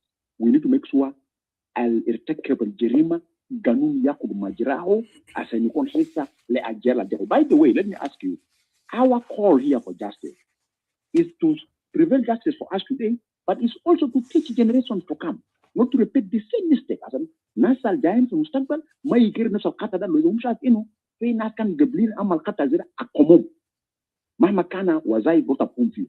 So for me, that's just what I would like to conclude with, that it is us to sit down. It is us to handle. The pains are equally shared. The demand for justice are equally shared. And that's what I'm saying. One of my messages is that splitting justice and peace and justice, go with them in the manner that you respect what you commit yourself to. So the difference here that I want to bring forward, the analogy that the status of Riek is having two ends is what people doesn't want to look at it. Is that his status in the line of the agreement? Is that his status where he is accused? And that's why technically in the communique, if you say you have the communique, you can look at the communique. Let me, even I have it here with me. Let me read for you the communique. I have it just as I'm saying with you. The point that I want to stress about the elections, Madid, you leave that point of releasing the detainees. There's this point number, allow me to look at it. There's a point number where they put AU, where AU Commission. Here, point number 6. Let me read point number 6. So that at least what I'm stressing so much comes to everybody's attention. And read. Point number 6 read as follows.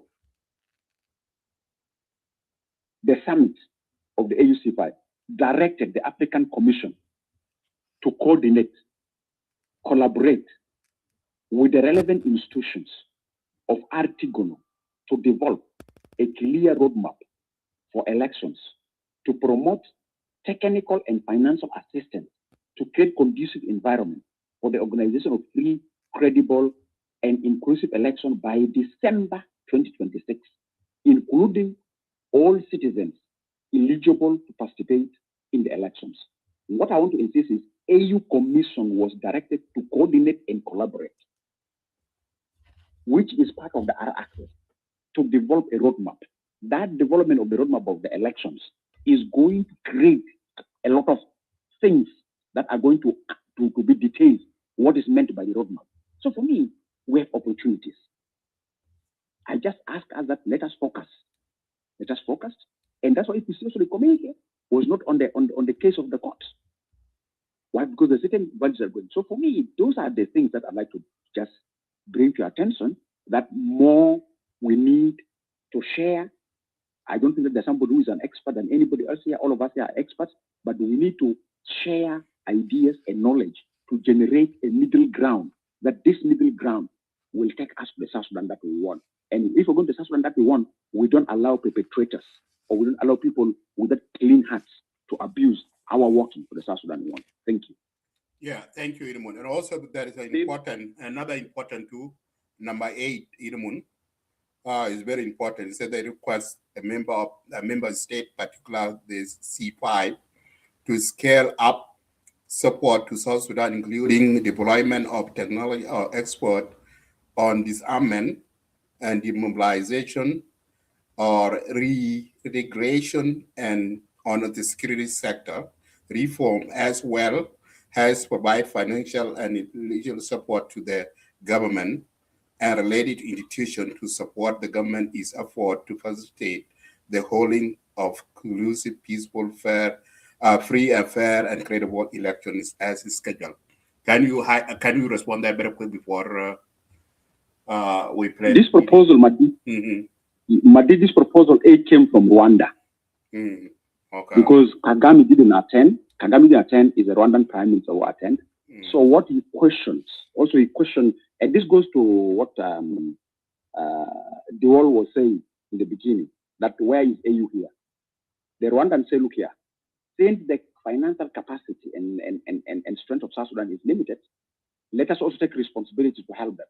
So that's why this point was raised, that they deploy experts for disarmament, they deploy experts to help the security sector reform, but also within that discussion, there was a plan whereby some of the AUC5 have said they can open their police colleges, their military colleges for transformation of the universal forces.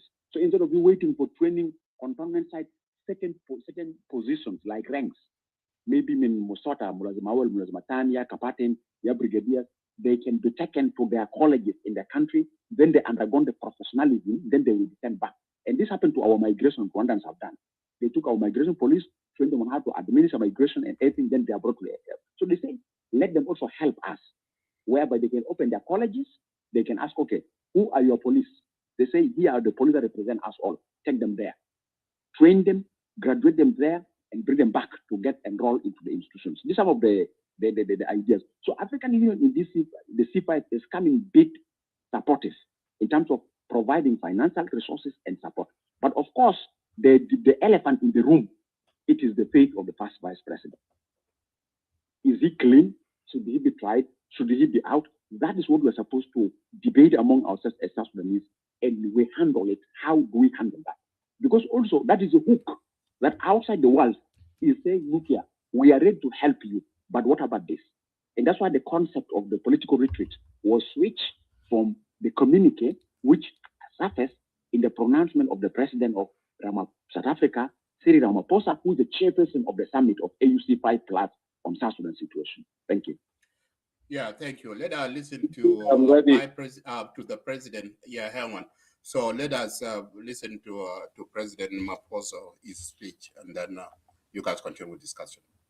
Meet as we are now, Your Excellency, heads of state and government, and Your Excellency, President Salva Kiir Mayardit, President of South Sudan, and in his absence, the Secretary General of the United Nations, who is also represented, Your Excellency Mahmoud Ali Yusuf, the Chairperson of the African Union Commission, whom I will allow to speak soon after my remarks, as he has to leave, Your Excellency Ambassador Bankole Adeyo, the AU Commissioner for Political Affairs, Peace and Security, Your Excellency President Ismail Omar Guelleh, President of the Republic of Djibouti and Chairperson of the Intergovernmental Authority on Development, IGAD,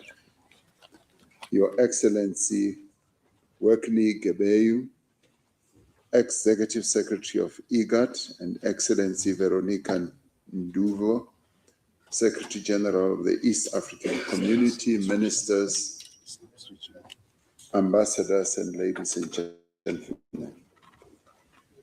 I'd like to say welcome to this high-level committee meeting of South Sudan, the C5.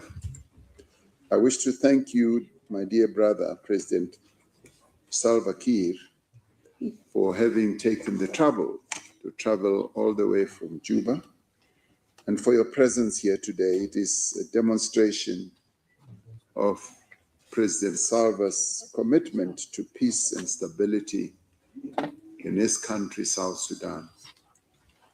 This is a landmark event being convened jointly with the United Nations, IGAD, and the East African Community. This committee has not met at the level of heads of state since 2018 on the margins of the 31st ordinary session of the AU Assembly. This was the same year that the revitalized agreement on the resolution of the conflict in the Republic of South Sudan was signed. 8 years later, implementation of the revitalized agreement, we must say, remains slow. As guarantors, which we are, of the revitalized agreement, and as sister countries, which we also are, we are here to support the peace process in South Sudan, the youngest member of our union. We felt it was vital that we extend the meeting to include members of states from IGAD and the IGAD Secretariat, considering that they are primary regional mediators of the revitalized agreement. Furthermore, the C5 was established to enhance the mediation efforts of IGAD and to support that process. Allow me to acknowledge the critical role played by the United Nations mission in South Sudan, UNMISS, since 2011. UNMISS has been supporting the peace process, preventing conflict, protecting civilians, and facilitating humanitarian access. We thank the Secretary General of the United Nations, whom I had a very good meeting with, discussing this very matter yesterday, and for his continued support, and we look forward to the contribution of the UN.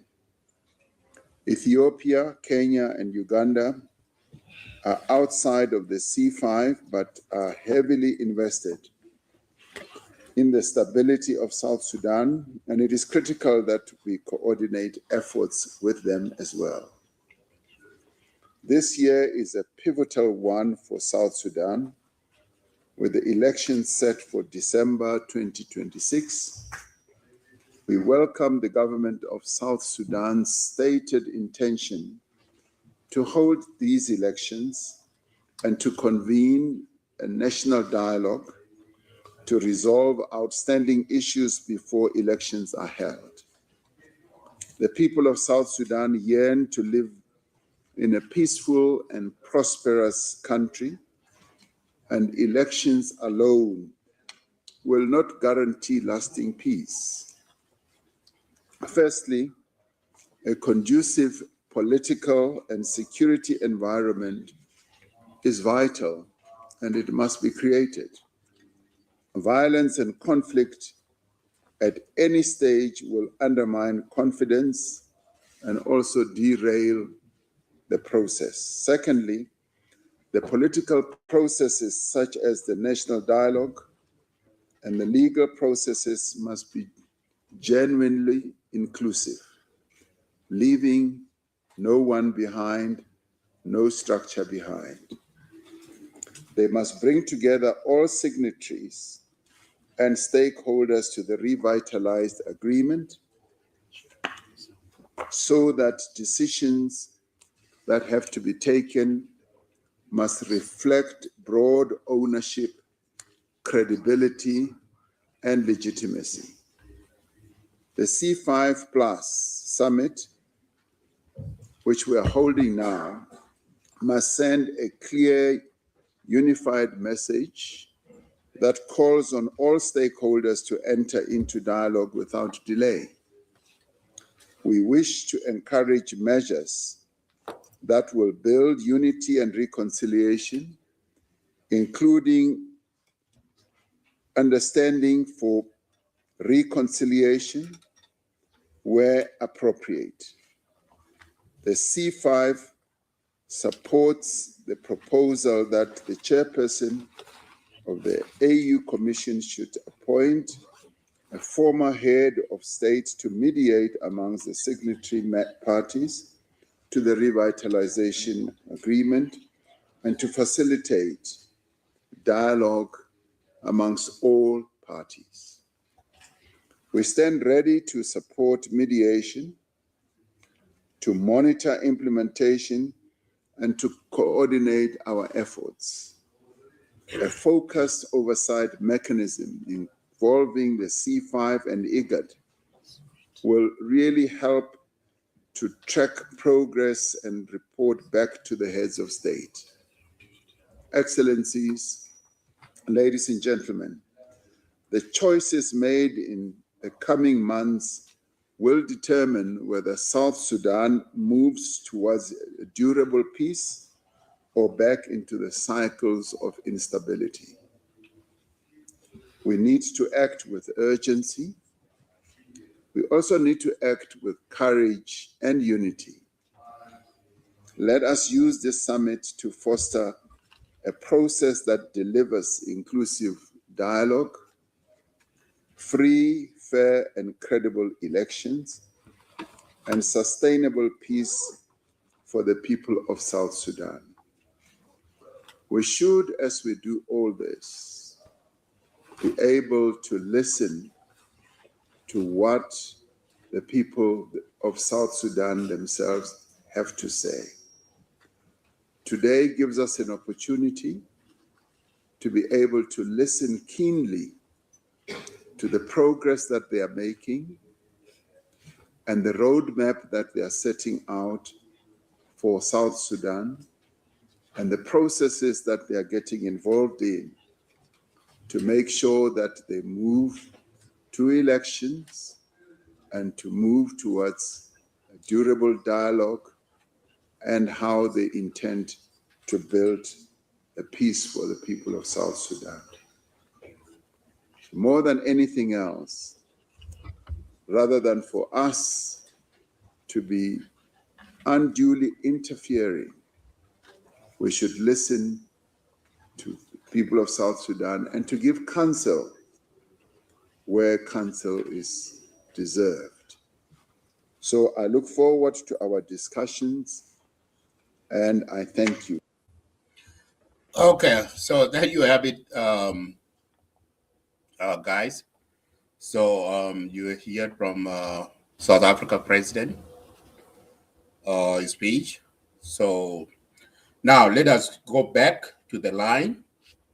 So who Hali, Madam First Lady, and then we go to system. Not only from me, well, okay, we Madid that Tamil with a jewel, you know. You are after Hey, Madida? Yes. Madid, did you receive another letter that they clarified what they said about Nigeria president or deputy to release Dr. Riek? They did clarify that because of 10-week talk. Did you get that letter? No, this is the speech during the C5 meeting in Addis. Yes, I have a video from at the work here with me. That's the next video that I want to play. So I don't know what letter you talking about, 1956. Yeah, there is a letter that they are responding about what IO are saying, that Nigeria demand for Dr. Riek to be released. And they did respond back that what they were saying is just an opinion. It's not a demand. Is it a letter coming from African Union or is coming from government of South Sudan? Coming from them, from C5. Oh, it was last night actually. Oh, I didn't get that. I didn't get it. Yeah. I didn't get that letter. Yeah, I didn't get that. It's been very important that letter. I'm sending it to the wall. Okay, and while you can forward it to me too. I don't know even if you received that letter. I didn't receive that letter yet. Okay, so let us. I know you guys have been waiting too long, and we need to short it. Let us move very quick. So, First Lady is coming. System. A term you are under. You are going after Turkura. So that's how I see on my screen here, unless my screen is messed up. So, First Lady, go ahead with your... Okay. Yeah, First Lady, go ahead with your 7 minutes. Madam Allen? Okay, if Madam Allen is not there, yeah, go ahead, System, with your 7 minutes. Thank you.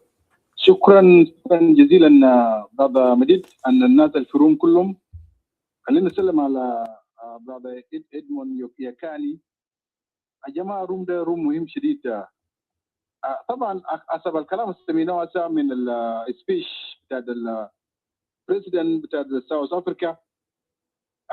الشغل بتاع C5 الشغل بتاعه ده طبعا شغل بتاع المونيتورنج اند كوردينيشن، ده شغل بتاع ماستر. عكس الكلام القبيل اللي كان بيقولوا براذر لوال هو كان داير دخلنا قال لو ما في كلام ده نخش في UN وUN cancel will take responsibility and all these things. ده ما يدوك موضوعنا كله. الموضوعنا هسه عشان ما نجور الكلام كثير ندخل ناس تاني كمان في التوبيك سريع. تكلمنا كثير بايشو بتاع ريليزنج بتاع دكتور رياك، وده طبعا ده كلام طويل. ده داير التوبيك براو لو كلمنا فوق هيجروا ساعه كامل. انا بعرف مدى نابشو وار اكسس. خلينا نجي شويه في UPA and سوما because الكلام ده طبعا حسب الكلام اللي طلع هنا الناس المشاركين دي ناس بتاع RRCs دي الاطراف الدايرينهم هنا في ساوث افريكا. لكن في my own analysis طبعا عارفين دكتور رياك مشار عنده تشارجز وعمل محاولات عشان يطلع منه، لكن المحكمه طبعا صعب عشان يطلعوا طبعا. وكلام بتاع honorable attorney minister of information كان clear انه طبعا ما بكون في بريشر. ده ريكوست. ساوث السودان عنده خيارين، ممكن يقبل وممكن ما يقبل. كويس، ده ما ماست كلام بتاع ريليزنج بتاع دكتور رياك مشار. لو دكتور رياك ما ماشي طبعا في الجوبتي بتاعه قاعد اللي هو، لانه الجوبتي بتاعه قاعد يشاكل هسه حاليا يعود في البوش فورمر سبيكر بتاع برلمان، يعود قاعد يشاكل هسه يعود شاكل ايو ووايد امي في وور الماشي ده هسه. فهو عنده ممكن يمشي يعمل ريبريزنت لايو لانه الباورز في يده. اذا مثلا دكتوريات ما عملوا ريليس فور اكزامبل، القرار ده قرار في يد حكومه بتاع جنوب السودان. ده كلام الاول. اما بالنسبه لل الاذرز لايك اليو بي ممكن يخش في ايشو بتاع دايلوج، لانه الناس كان بيتكلم انه يكون في دايلوج بين الجنوبيين. فهم انا شايف السكرتير العام اللي هو السكرتير جنرال بتاع اليو بي اي الوالداو، هم قاعدين نقول they are ready for peace and it is a very good step. ده خطوه جميل جدا and I welcome that.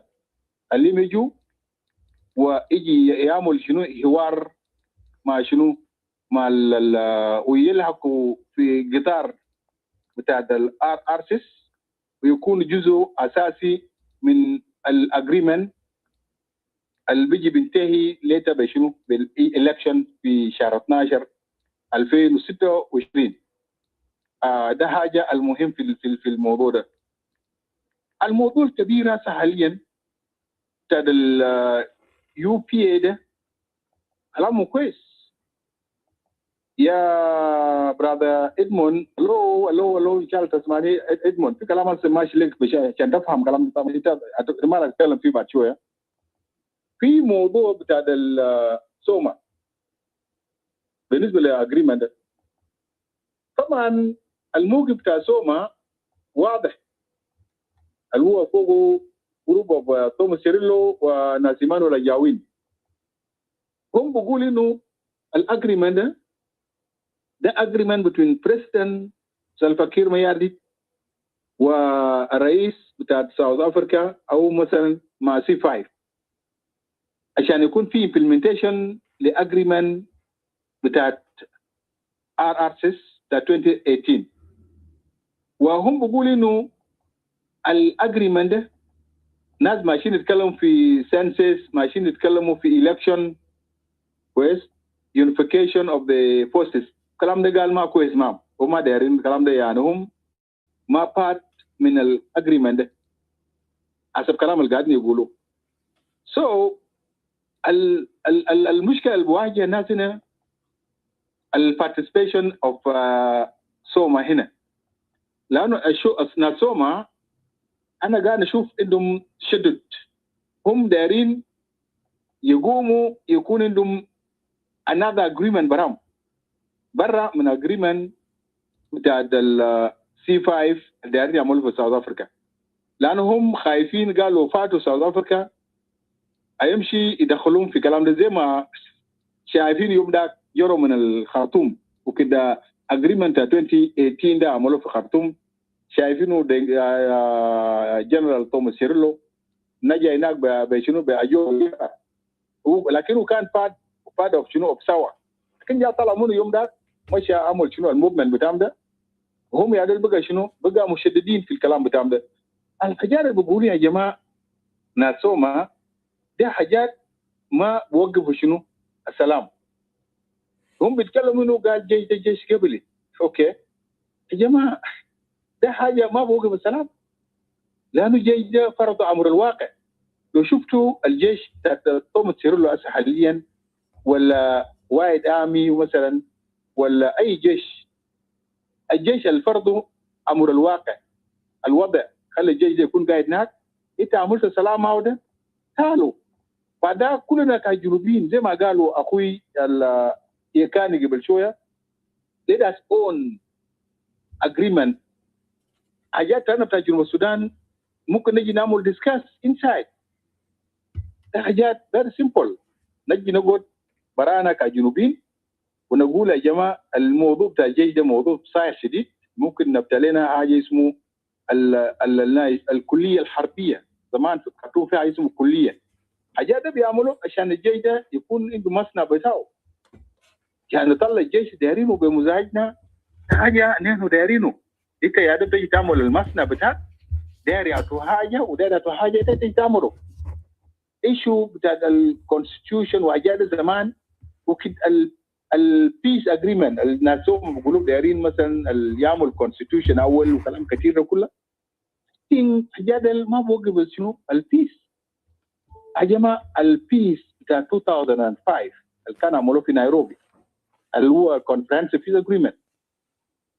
الحركه الشعبيه ما قال انه لدى نعمل كونستيتيوشن اول هناك في خرطوم او نعمل الجيش بتاع الخرطوم ده يشيلوا كله برا ونجيب جيش جديد بعدها يكون في بيس. اذا ده ما بيس كده بورينا لو اجينست بيس. ده كلام اللي قاعد اشوف من جروب بتاع سوما والكلام ده قاعد يقولوا له في زول بتاع سوما قاعد معنا خليه يجي شوف ده خليه يجي فوقنا ويجي يقول لنا كلام الصح. فهنا البيس الماشي في ساوث افريقيا ده بيس بتاع ريفيتلايز بيس اجريمنت بتاع 2018 ده البيس الماشي. والبيس ده بيجي بينتهي ب free and fair election. وده نحن طبعا واثقين طبعا الحركه الشعبيه والحكومه بتاعت جنوب السودان حريص انه يكون في شنو في election والelection ده بيكون fair and free. ما بيكون في مشكله اصلا في الموضوع ده. نحن نجي نقعد نشوف الطريقه ممكن نعمل شنو election ده يكون fair and free نطلعه لانه ده واحد من متطلبات بتاعت بيس اجريمنت بتاعت 2018. اخر رساله بتاعي طبعا ماشي لناس السيفل سوسايتي. اخونا ادمون يكانو قاعد معنا هنا. يا اخوي ادمون كلامك جميل كلامك كويس لكن ادير اقول لك شنو كمان لما تتكلم في معلش الستيتمنت بتاعك مرات قاعد اشوف الستيتمنت بتاعك سام تايم زي انت مرات بتعمل سبورت للطرف الثاني وما كويس. انت يعني انتوا شغلكم ده انتوا يا ده بتعمل شنو؟ تجيبوا ناس توجذر. انتوا زي ناس كنيسه انتوا زي ناس تشارش. ده وين قاعد نشوفكم هسه حاليا ناس بتاع كنيسه بيجيب الناس كله بيصلوا مع الناس كله مع بعض وهذول الناس بيجيبوا الحاجه اسمه ريكونسيليشن بيتكلموا عن ريكونسيليشن. ناس بيقولوا مع بعض شغلكم كويس. اما بالنسبه للريكونسيليشن داير يعملوا ده ناس بيقول داير يعملوا ريكونسيليشن among tribes. I don't see في مشكله within tribes. الجنوب السودان ما عنده مشكله بين القبائل.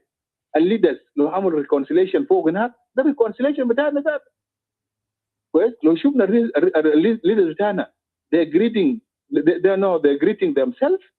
كمان هنا كمان نمسك يدينا كمان انا واخوي مكير اللي قاعد جنبينا نمسك يدينا ونكون سوا ما بكون لنا مشكله اصلا. فالمشكله الليدرز بتاعنا هم قالوا نمشي كده نحن بنمشي ورا. زول سبورترز بتاعه السلام انتوا سبورترز ونحن وي ار سبورتنج السلام. وفي ناس they are supporting السلام ايوه زي المكير ديل وناس civil society زي هذول ناس ادمون يكاني هم قاعدين معنا كمان دايرين دور كمان يكون دور محايد في النص ما ياخذ ولا طرف. زي ما كلام اللي قاعد يقول انه الجاستس ما يكون فيه سيلكتيف للجاستس وده كلام ناس ده قاعد يقولوا انت الكلام ده بعد شويه تسمع من اخوي مكير بعد شويه بيقول انه في سيلكتيف لشنو للجاستس. ما في حاجه اسمه سيلكتيف للجاستس. انت عملته كرايم تاخذ الجريمه بتاعك انت عملته. ما في زول بيعملوا شنو انه زول ده يعني وكويس وزول ما كويس. فده حاجه المهمه ده نشارك فيه في الموضوع ده. ريليز لدكتور رياك مشار ده يا جماعه ده ما يكون يا ده المشكله يوقف لنا السلام.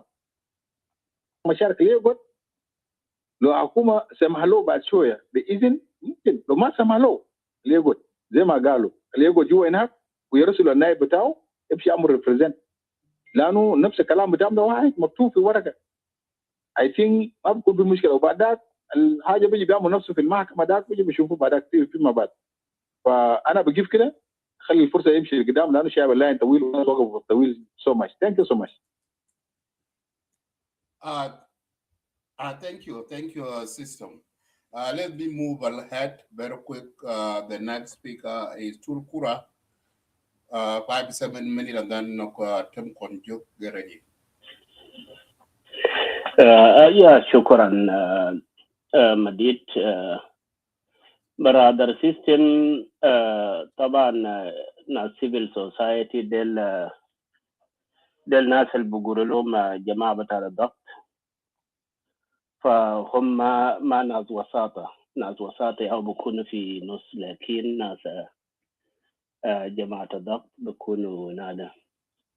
هم بيقول أي حاجة هم بيشوفوا يعني لمصلحة بتاع المواطنين، فعشان كده سموهم بالcivil society. بالنسبة لتوبيك توبيك يا جماعة، في نظرية أنا بشوف فوق جنوب السودان، دولة جنوب السودان زي كانوا بيوت بتاع اللعبة زمان لما كنا عيال صغار، كان في بيوت بتاع الليب نحن بنقولوا نادان which is in English toy house. For South Sudan became like a toy house. Anybody want to play with it, and anybody have an opinion, not like an sovereign state. C5 is an African countries which they may have non-genuine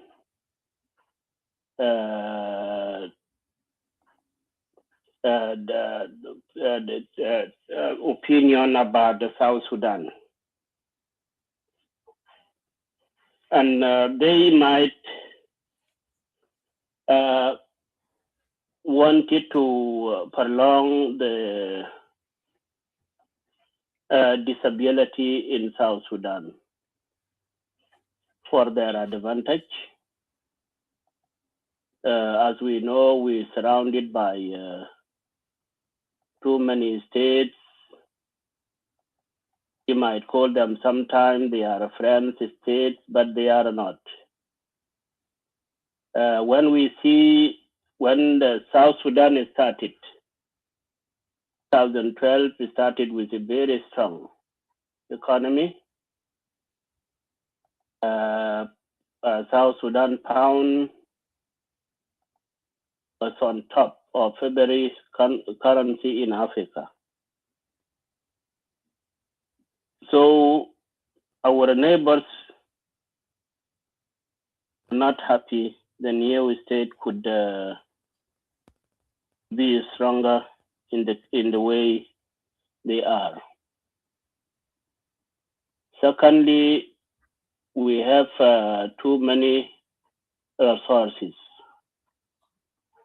Where in a country that have a lot of resources,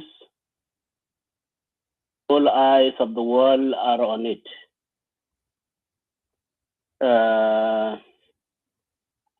Feeling jealousy of them. Third, people of the South Sudan are very strong, determined people. So if they are left alone peacefully, after a few years, they will be on top of Africa, and they don't want. That is why they play with the South Sudan. For example, the issue of a two army. Before, one sovereign state cannot have a two army, because two army in one state mean that the sovereign is divided. It will be a conflict, and that is why we see the conflict until today is not ending, because of divided sovereignty in one state. And they did it by purpose to set up South Sudan to be disabled for long. And they are not stopping. They are trying every time. Like this request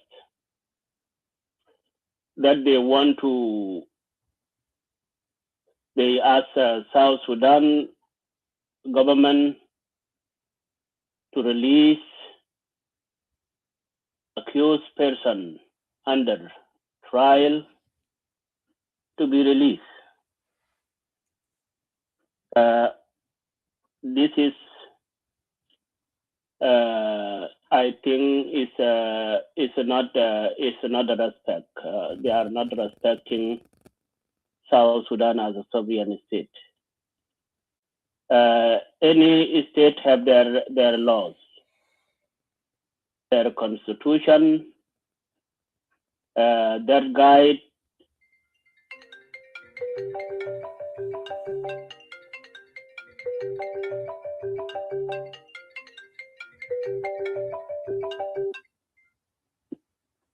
For their sovereignty. They are not supposed to ask South Sudan to release any person under law trial. That is why I'm asking. I'm saying that those people, they don't have a genuine opinion about South Sudan. I see if Riek is released today, I don't think Riek will stop. He will continue, and he will join the bush immediately.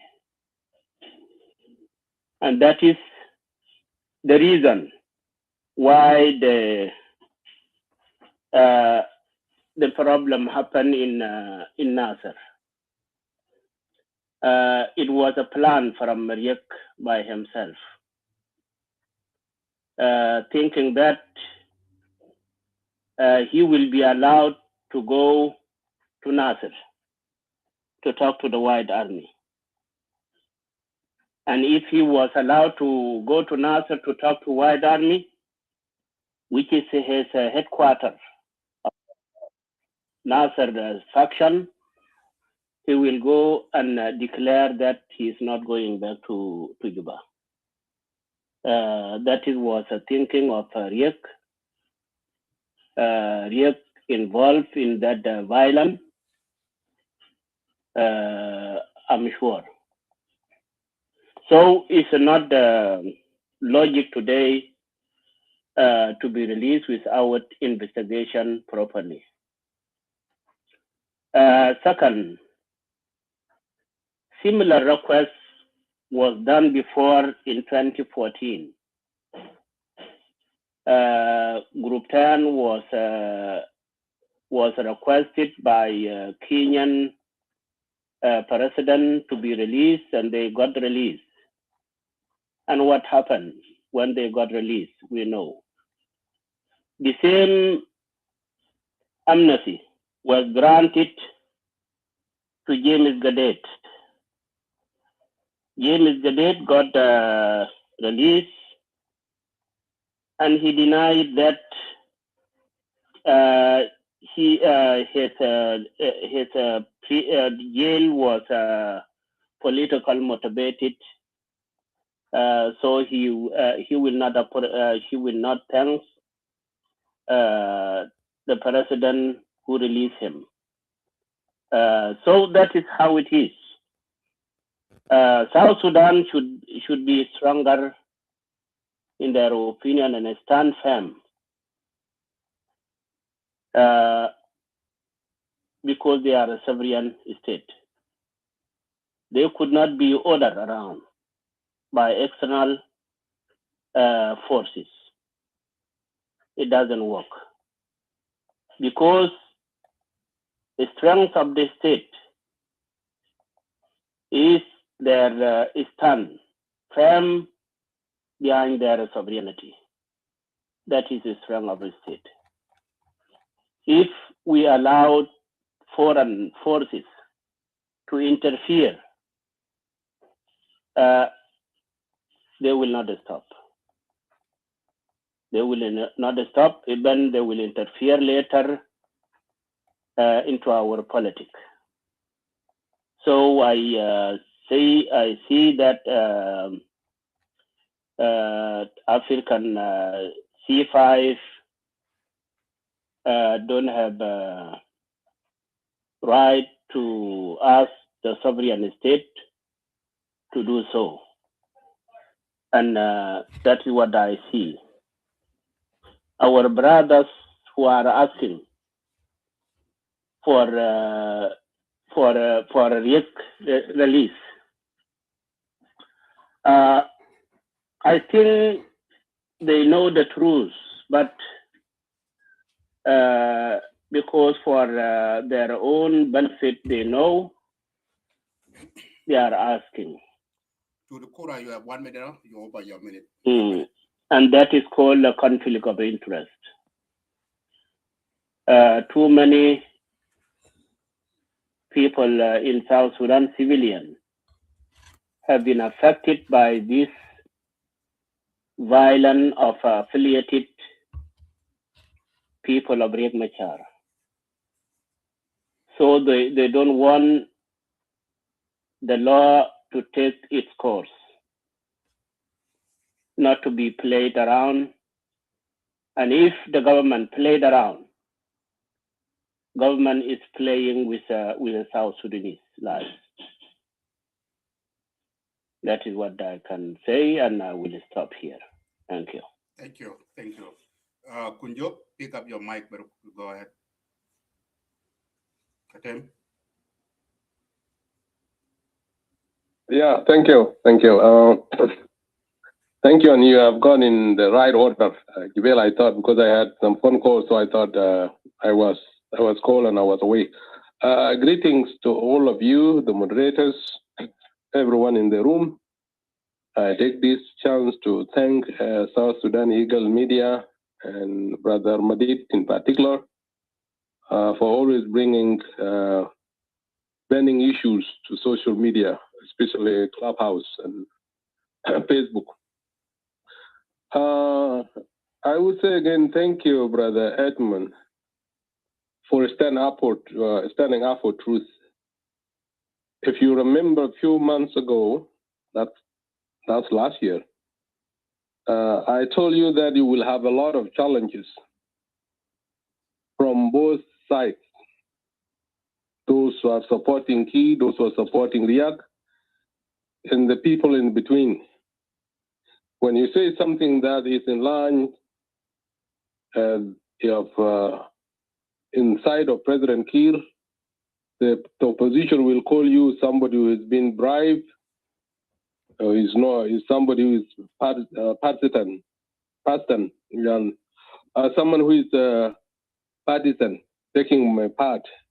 If you say something that is against Dr. Riek, because it's the truth, the oppositions, those of Macaria, will say you are just a government supporter. That's normal. If you want to stand up for truth, you always have those challenges. But kudos, I really appreciate the way you are handling yourself. The question is a very good one. Will C5 members convince government to release Riek Machar? To me, yes, it's a good question. I'm not saying they are going to convince or not. It doesn't matter to me as a South Sudanese. The question to me is, would this release, if he's released, would it bring peace to our people, the needed security that we need in the country? Would it allow our people to move forward? Would it allow our nation to move forward? I think those are the things that we should be focusing on. And I think international community is becoming tired, sick and tired of our problems all the time. And I remember when you were speaking and I was looking at the book there by Jun Young, South Sudan Civil War, Violence, Insurgency, and Failed Peacemaking. And actually I was looking at page 148, 49, the one that I shared in the other room last time, in Edward room. When John Kerry on the 3rd of October gave a warning, 2015, gave a warning to Riek, you either sign peace agreement or we will sanction you personally. And on the 17th, he signed that peace security sector and the security part of the agreement because he was afraid of the consequences. I totally agree, and I hear you, Brother Wal, when you was talking. I totally agree with you that the Dinka people need accountability for our people who were killed under the leadership of Dr. Riek, 1991, 2013, 2014, 2016, and up to now, even in Nasir. Absolutely, I agree with you. And Riek should be held accountable. The difference between me and you now, or where I stand at the moment, is I say Riek is arrested, he is in court, he's before the court, but he was not arrested because of the gang. He was arrested for political reasons by President Kiir. Because we didn't open the case, and we are able to open the case. Whether it be at Hague, be it in Juba, be it anywhere, East African countries, the gang are able, we can mobilize resources to open the case against Riek. But we haven't done it. It's not we who arrested Riek. It is President Kiir for his own political survival. And that's why some of us, and some people, I will be accused of being a supporter of Riek. I've been accused many times. But it's the truth. There is no way South Sudan can move forward until we, Junubin. And I sometimes feel sorry when I say we, the intellectual Junubin, people who have exposure, people who are being exposed to different system of governance outside, tend to look at things from our own perspective. And we cannot step outside from our own pain. And I hear people from this room, mostly the Dinka. I understand the suffering. I'm a Dinka too. I have people who died fighting in the 2013 war, the liberation movement itself. But how can we move forward if I only focus on my suffering, on my pain, and I don't see the pain that my brother and sisters going through? You go to a room that is opened by White Army, those of Makera are here. Nuer were killed door to door. Nuer were killed door to door. Is the music that's always your ear can even feel, you can even feel the pain. But they cannot step outside. And also understand that the Dinka were killed village to village by the Nuer. And thank you, Brother Edmund. Yekane, to say there were people who were non-Nuer, non-Dinka, who also commit crime in those wars, especially 2013 in Juba. They were non-Nuer and they were non-Dinka. But these people are finding a way now because we, the Dinka, we don't step out from our own suffering, from our own pain. We, the Nuer, we don't step outside from our own suffering, from our own pain. We just stuck in our own area. We will never, and we will never have a salam to Junuba Sudan until we begin to understand that the suffering that we are undergoing is caused by our leaders. And those leaders include Dr. Riek, include President Kiir. Until these people are held accountable, we will never move forward. As a Dinka, from where up, I will always stand with Kiir. Those of Makero or Nuer or the Nuer area will always stand with Riek. The known are always, there will be in the middle. We are holding our nation hostage.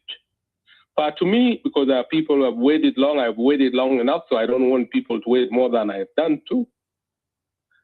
The issue is, when are we going to take charge of our country? The nation, the region, the international community are becoming tired. It's always about us. It's always about issue. They have their own issues to deal with. And I like the way you ended it, Brother Yekane, that why can we sit as a nation and address our people? Face Nuer, face Dinka, face Shuluk, face Bari, face our leaders. We have lost many lives to gain this country. Thousands, millions of people died for us to have a nation. Hundreds of thousands have died under these two leaders and their supporters. Even those who are in the bush, those who are now fighting, were part and parcel. Either they were with the Kiir or they were with Riek. These are the people who destroy our country. It's time for us to listen to the voice of citizens of South Sudan. What can move this country forward and not relying on the foreign support or foreign solution. Let's have an African solution. As we say in the Catholic, African Bishop, late Bishop Daniel Kamboni once said, save Africa through African. Can we save our nation by ourselves?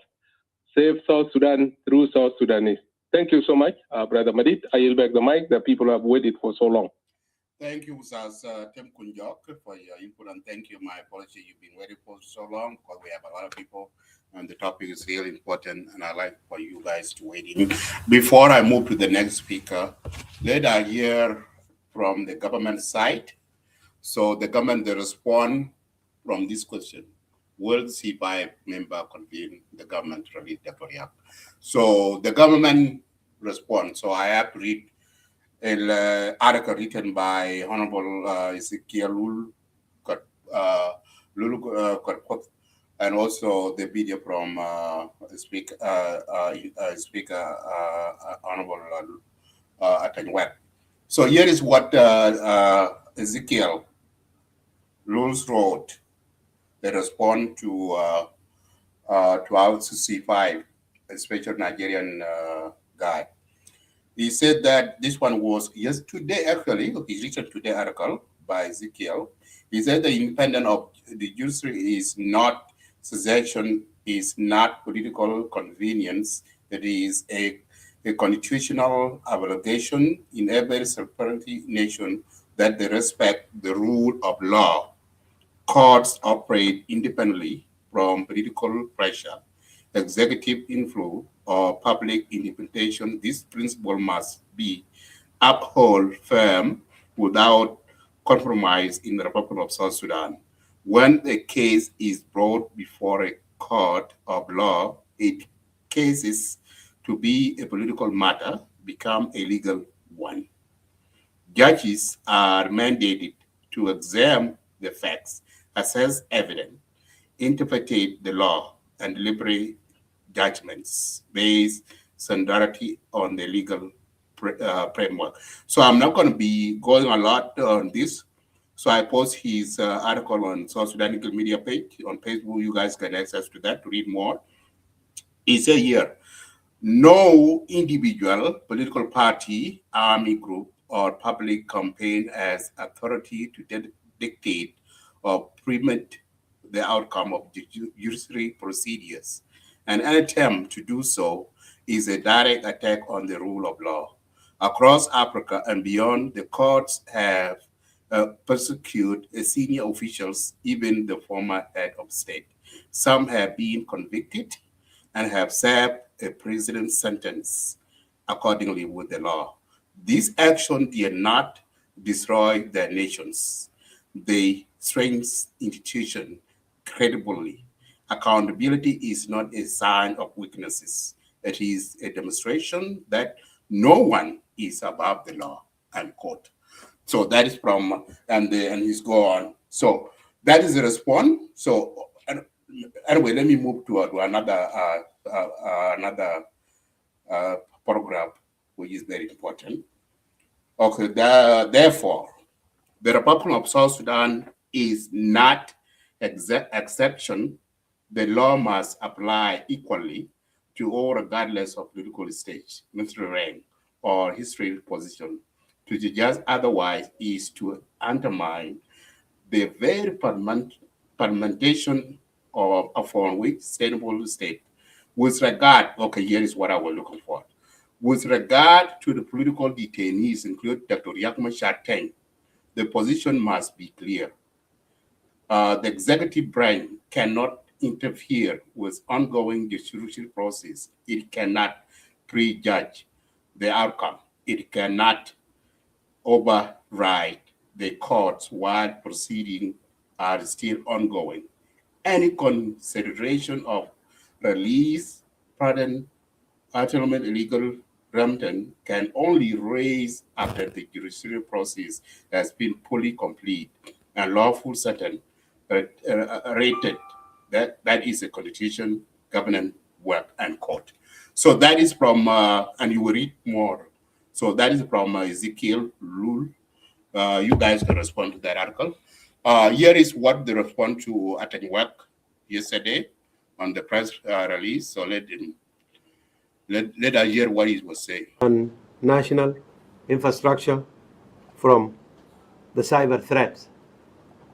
So he's talking about the Cyber Crimes and Computer Misuse Act 2026 provides a comprehensive legal basis for the prevention, detection, investigation, and prosecution of offenses related to computer system and cyber activities. It has strengthened our institutional capacity to address emerging digital risk while ensuring that justice mechanisms are equipped to handle cyber-related crimes effectively and professionally. Importantly, the Act also facilitates international cooperation in combating cyber crimes, recognizing that digital threats do not respect national borders. This positions South Sudan to work collaboratively with regional and global partners in addressing transitional cyber challenges. As the ministry responsible for ICT and postal services, we view this law as a fundamental pillar in building a secure, resilient, and trusted digital ecosystem. It reinforces public confidence in digital platforms, supports the growth of the digital economy, protects government systems, and encourages responsible and lawful use of technology. The ministry will, in collaboration with the National Communication Authority, law enforcement agencies, and the Ministry of Justice and Constitutional Affairs, ensure the effective operationalization of this Act This will include capacity building, institutional coordination, and nationwide public awareness. Initiatives to educate citizens and stakeholders on their rights, responsibilities, and protections under the law. Let me emphasize that this law is not intended to stifle innovation or restrict legitimate digital expression. Rather, it seeks to create a balanced framework that protects freedoms while safeguarding the nation against misuse of technology for criminal purposes. We call upon all stakeholders, including the media, fraternity, public institutions, private sector actors, telecommunication operators, civil society organizations, and citizens to cooperate in upholding the provision of this act and promoting a culture of cyber security, ethical digital conduct, and accountability. With this, I want to emphasize that media is a mouth that can easily disseminate information because the competence of the law is under the Ministry of Justice and Constitutional Development.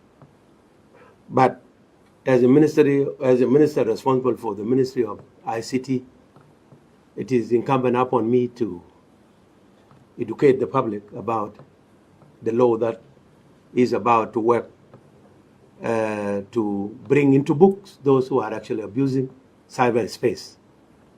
And it is good to know the law so that you leave the law and then commit the crime after knowing the law, because there's no excuse in law.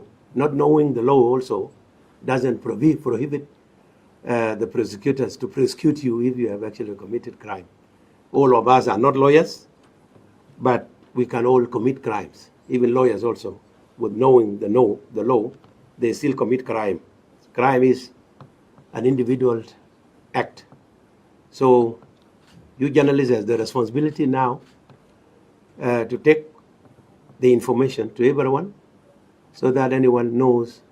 Yesterday on the 18th, the President of the Republic of South Sudan has signed into law the cybercrime and abuse of computer bill into law.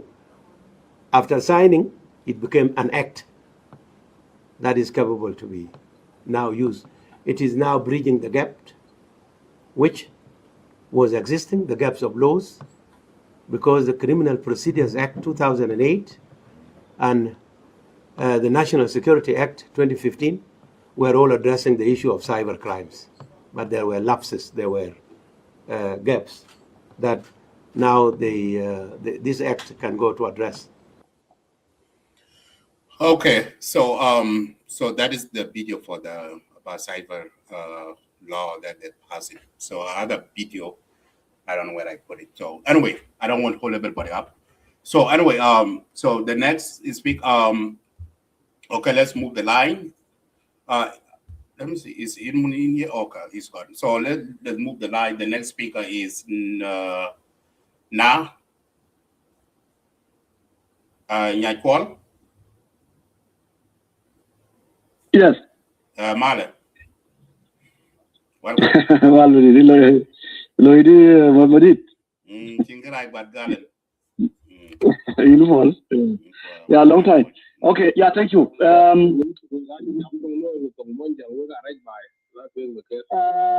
Greeting to Madit, 1956, the one.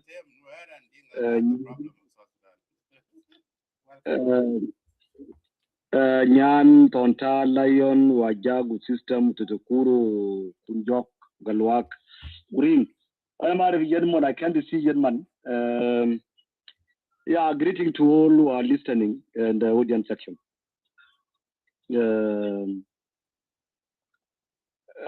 Topic. will C5 members convince the government to release Riek Machar?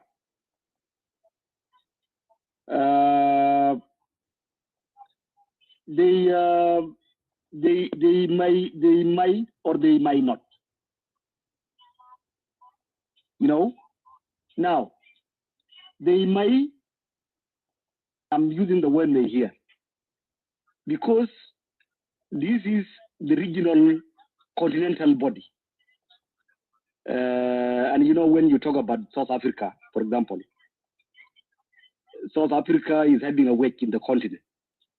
Somebody like Ramaphosa, who is the chair of the C5, represents even the continent. Sometimes in international forums like BRIC countries, even in the United Nations. So whatever they say, especially South Africa, Nigeria, Ethiopia, and then Rwanda, these are giants of the African countries. So whatever they say actually carries weight. Even if the SLM will ignore, because the SLM now, very unfortunately, are using the whole system of the liberation, during the liberation, the rebellion time, when they used to say, Inshallah Abu Dutalga, or Mafadi, meaning we don't care. That is the actually, that is what they use up to today. So, yes, because now, refusing this call, and there's somebody who spoke earlier before me, who said that this peace is not even for C5, it's for South Sudanese. It's for us, South Sudanese. It's not even for them. They are only facilitators. Now, should South Sudan not cooperate with the international community? There are likely scenarios that will come with that. Furthermore, I don't think that the international community will accept another extension again. All of us, we have to agree on that. Now, if there is no extension again, what will happen? So the issue of legitimacy come in. And it is true that even the international, they know why people are talking too much about SLAI in particular, about Riek Machar. The reason is because the SLAI is the main signature to the agreement. So now, for you to have no SLAIO, then you missed the bigger part of the agreement. And that is what the international community look at. Number two, also the international community are convinced that without the IO, actually, it will be just a dream that there will be peace, real peace, or even election even. If people even were to go for election, it will be just a partial election, SLM alone, contesting by themselves. Nobody's competing with them. So Selfa is coming back. So the international community are calculating that, and that is why they are reiterating that the only way out is inclusive dialogue. The only way out. Now, I always like to talk about the legal perspective. And that is why I had wanted Yakani was here. That would be very good. Even yesterday, I had a debate, very hot debate with those of Tontad and the world and the rest of the members here. I had a debate we talked about even the law yesterday.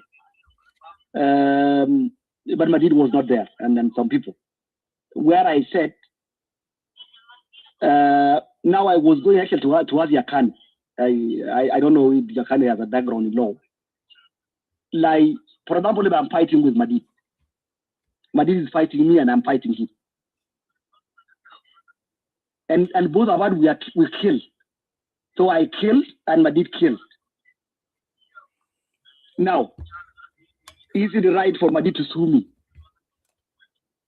Or both of us are to be sued by a third party, a fair legal system? Because two of us, we have fought, I killed, he has killed. Now in this case... But that is different though. There is a difference. Okay, if two of us are fighting, okay, yes, and you hit me, and I hit you back, and I kill you, that's a called self-defense. Okay, two of us should be right at the same time that we are the one who will be guilty.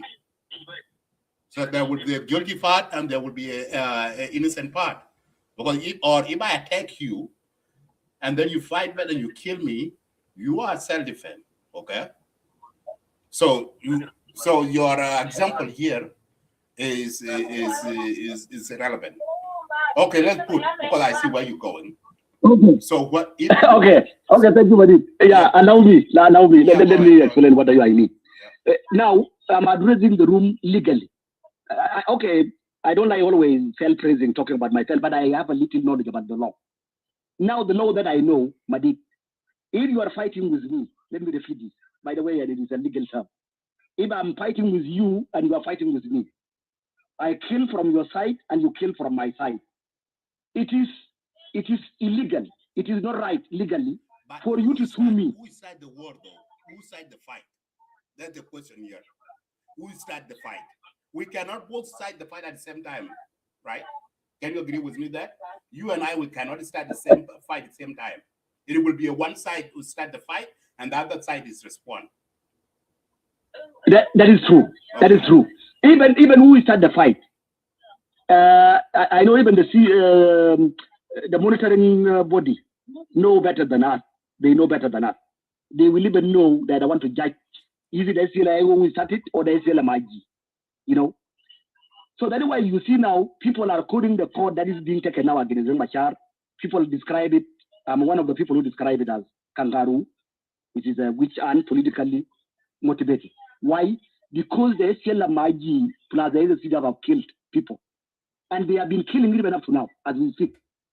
They have been carrying out indiscriminate air bombardment, and they have even used cluster bomb. So those bombardment, the rocket, they are killing people. So here in the legal terminology, and I'm sure somebody like Kunjok will understand my language, and even the rest of you. It is not fair, Brother Madi, and even you, I think, you might be having let me assume you know the law. So it is not fair. What is done by SLMIG against SLA, it is a mockery of justice. You know? Because the SLMIG,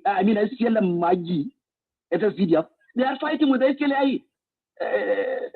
These are rival parties. They are conflicting.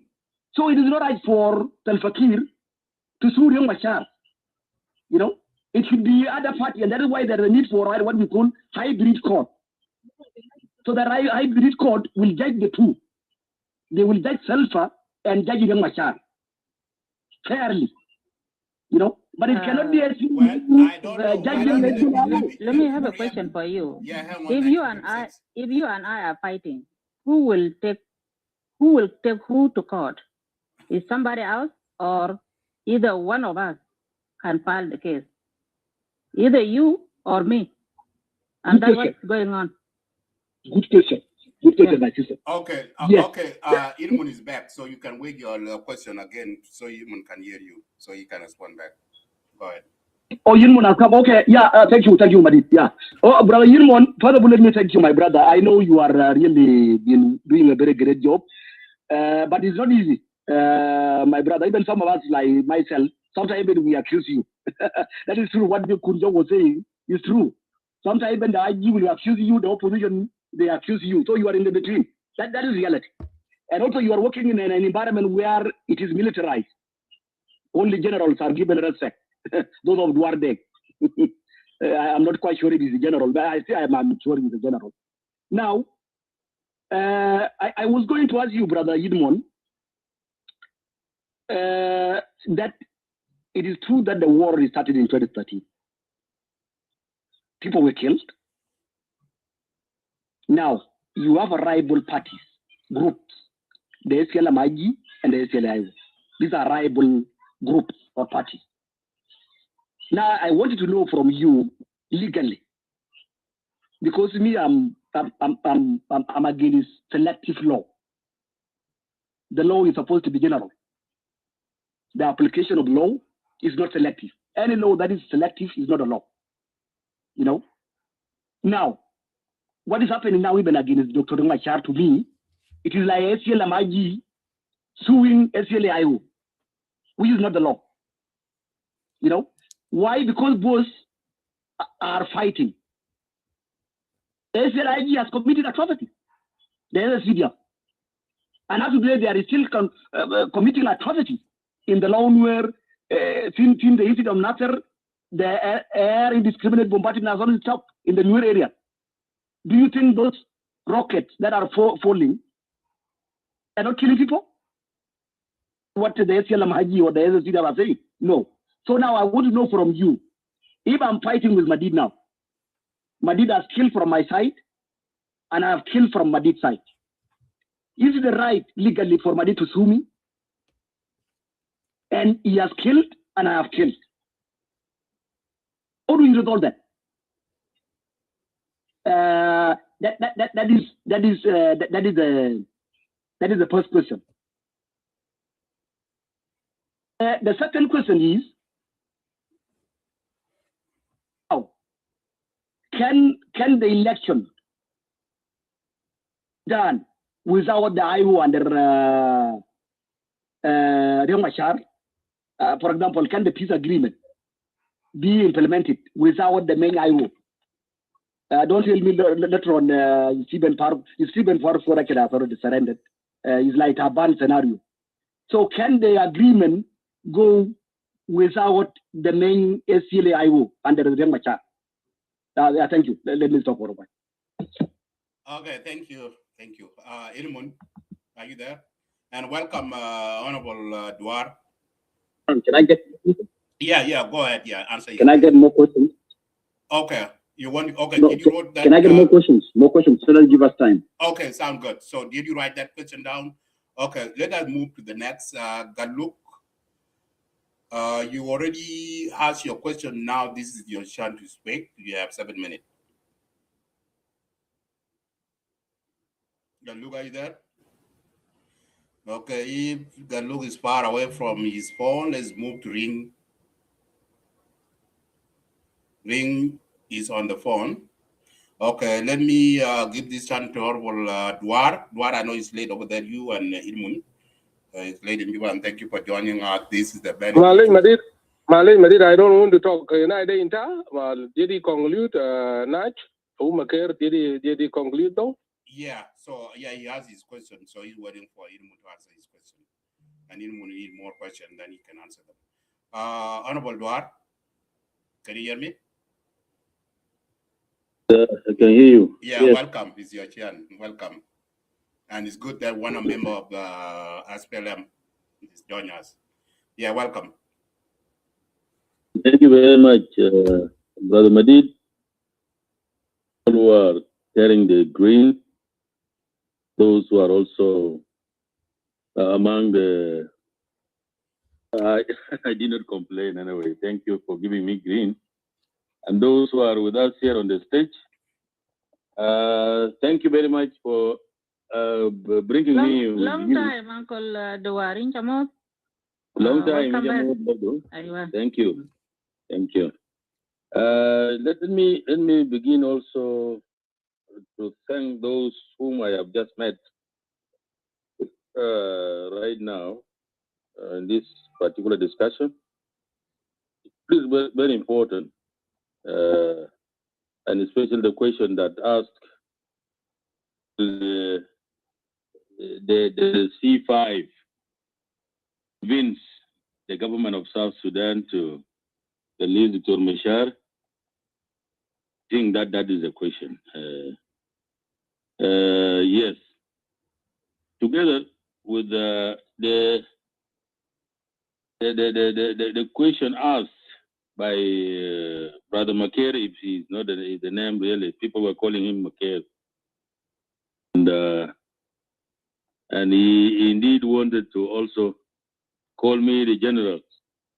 Yes, Makir. Yeah, yes, I'm a general, but I'm not doing now the general work. I'm doing a different work. I'm not a politician. So thank you very much. Let me just start from the way he has put up his argument, especially when he was talking about the law that who should pursue, or who should sue who before the court of law. And he tried to equate Kir and Victoria, which is not true also, because see, when President Kir took oath of office, he said he will respect, protect the Constitution of the Republic of South Sudan, and protect the territorial integrity of a country called South Sudan and its own people. He's the president. He has been given right by law to perform those duties that he took oath of. If he goes against the law, or if he goes in conflict with the law, I don't think he will be spared by law, that he is the vice president and he has been in the opposition side, the opposing side to the government, and so they are in the same the same footing with President Kiir. So he is to be exonerated by law, not to be accounted for whatever he has done. I am not putting the horse before the cart before horse here, because it will be the court will decide. That will be, at the end of the day, that will be the one that will work. Court acquitted him, not guilty, and exonerate him. Why not? That will be the court of law doing this. If he is convicted, charged against what he has done, and convicted and put into bind bars by the court, that would be also, because he's all in all is a citizen of the Republic of South Sudan. Just put aside of him being a vice president, or being an opposition before.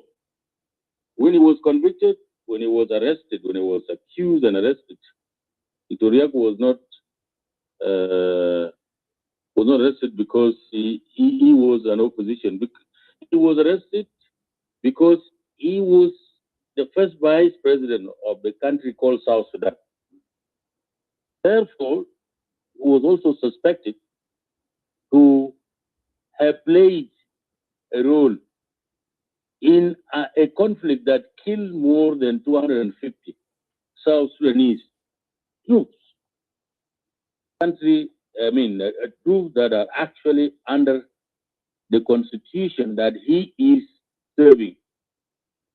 So, my brother who was talking about the law, if I were you, I would not have been arguing too much. Let's believe. Khali Ganun Yahud Majro. Let the law take its own course until later on, if any verdict is already passed, we shall come and judge the process. So this is what I was trying to say. Let me come back to the issue of C5. The C5, of course, and I hope all of us have gotten the communique. The communique of Addis Ababa summit of AU level and C5 and then C5 for that matter. We've already passed the communique. The official one has come out. This particular issue we are talking about is in number 10 for those who have already read it. They have right to genuinely ask the government of the Republic of South Sudan to consider the release political detainees, including the former first vice president. Although they have not mentioned the word former, they say including the first vice president. You see, so here, language, that is a diplomatic language. When you address a responsible government of a given member state that is with you together, you see, you cannot be so plain to that extent. You have to consider also put into account that you are addressing a sovereign nation and the government of a sovereign nation that is just like what you are. And it is also a member state like you are also a member state. That to that organization, the regional or continental organization. So the language was very, very good. It was diplomatically issued, and for those who doubt that they have not done anything, to me that is a language. Even me, I don't celebrate that language also because, and I don't want them to be so rigid because they were addressing a member state country that is just like they are. So there is no problem. Nobody wants to see the downfall of any South Sudanese here. Riek is a South Sudanese, a senior citizen of this country. So whatever is hunting him by law, it has to be viewed that way. No one who has got ill intention against him. And let's kindly, I've been urging so many people who have the language of seeing issues at the lens of tribalism. This will not take us anywhere. The countries always differ by themselves. And they are then, at the end of the day, they come back together and reconcile in order for them to move forward. It happened in Rwanda. The one of Rwanda was so grievous. No one would want it to compare with any situation here in Africa. And so let's look at us as people of South Sudan. Let's not see each other as enemies. There will be no enemy of one of other person later on in this conflict. Yes, fighting insurgencies always has a lot of disadvantages, and above all, the citizen, the civilian, are the victim. Like what is happening in northern Jungle. Nobody, it is uncalled for. Nobody would want such a thing to happen to its own people. You see, a people of South Sudan, whatsoever the case may be, they have also to live like the rest of other people in the same country. And so what is happening there now in northern Jungle is uncalled for. You can see people in any photo that is sent to any social media. You see them, people are running, children are running with their luggages, with their baggage on their head, running to neighboring countries, and they are leaving their own places simply because people people somewhere else wanted to use them as human shield, and they want to cause problem in their midst, which is not very good. You cannot do this. If you mind about the life of people, you must be always careful. If you want to start anything like such a thing, the insurgency, you have to be careful of the people that you are staying in the middle of them. So these are the things that we should be mindful. At the end of the day, later on, after the end of this war, this conflict that is created by us, among ourselves. We are coming to be one people. There will be no where people will be separating. You will not be going other place that is not this South Sudan. Even if you go as a refugee or you go as a displaced, displaced person is okay, you can be in the country, or you go as a resettler, you will still come back. You still come back because this is your country at the end of the day. So kindly, this is what I was trying to add to this argument, to this discussion with my brother who spoke before me. Surmount so many things. He spoke a lot of what is supposed to be said. And we are coming to go for that dialogue, the political dialogue, what they call consensus. You see, political consensus. Such a thing will be said. Those who will have that privilege to go to South Africa later on in March will be met with such a question, and they will be told to be humble to answer, and everyone will speak out so that we can find a amicable solution to the problem our country is in. Thank you very much, Madid. I thank all, and Edmund Yakani was just returned because I saw him briefly and he went down. So thank you very much. That is what I can now contribute. Yeah, thank you. Thank you so much, Honorable Duar. Before I yield back the microphone to Edmund, I didn't catch you earlier when you answered the question about will C5 member convene the government to release Dr. Riek Machar. So can you clarify this? Will the government, will the President Salva Kiir will listen to African C5 member to allow Dr. Riek to join a peace talk in South Africa? I don't want to speak on behalf of the government here, but the way I'm seeing it, Medit, the issue is not possible because the law, the legal procedure that is taking place in the issue of Dr. Riek has gone deeply. You cannot stop it. Otherwise, somebody like Riek also will be having right, by the way. Why did you subjected me into such legal, scrutiny, of which you went and you fell short of proving it that you had right? You see, that he is now asking the prosecution team, the prosecution side, that you have caused a lot of damage to me.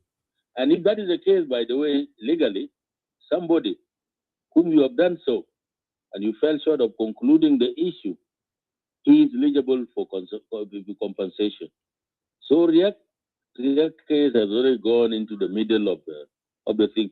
He has to be, otherwise he has to be proven not guilty by law, and the law now exonerates him legally so that he can now be released, you see. And he has to be also convicted by law and put behind bars officially that he has indeed been proven guilty beyond doubt.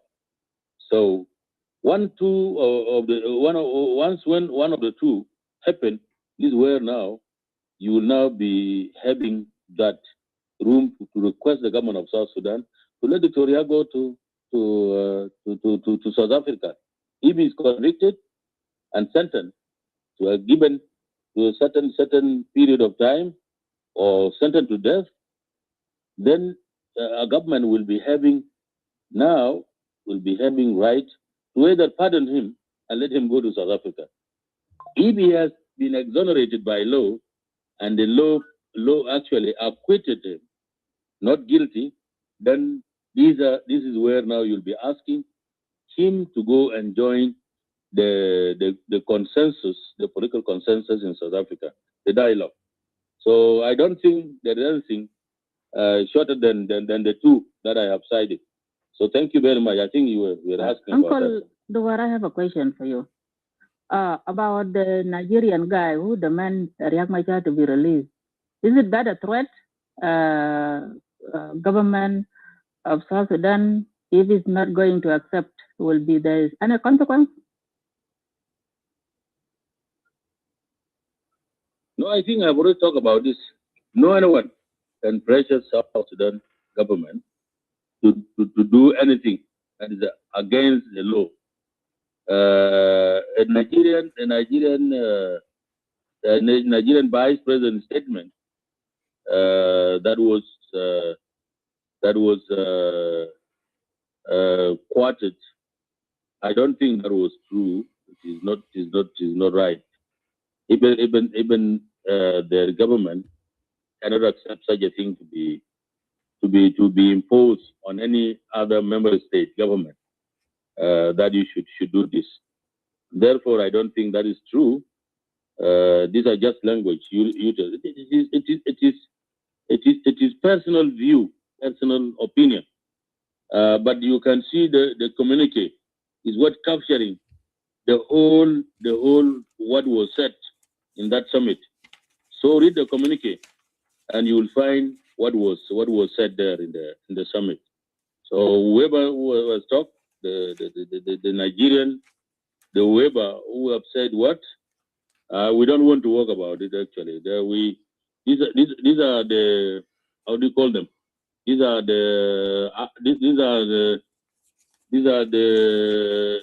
bilateral or multilateral issues, and these are diplomatic issues. You cannot utter out anything without control. So if he has said that, I have not heard it. If I say that, it is up to him. That is his own statement. Thank you. Thank you, Honorable Duarte. Honorable, and then I ask a quick question, Brother Madi, before you move to testimony. Go ahead, 1 minute for your question. Thank you so much. A long time, Honorable Duarte. Greetings to you and to the family. Now, before I ask my question, I'm going to explain what I mean. Now, if we turn the table around, Honorable Duarte, the same exactly what happened. Why Dr. Riek's arrest? If Dr. Riek were in the place of President Kiir, and Dr. Riek does the same thing that President Kiir has done, don't you think we, the people, the gang, I'm from Barkadal, I'm telling others, you know me very well. Don't you think we, the gang from Abia to northern Barkadal, Werrab, and wherever we are, would be marching to Juba to release Riek, to release President Kiir, because we say this is Dal.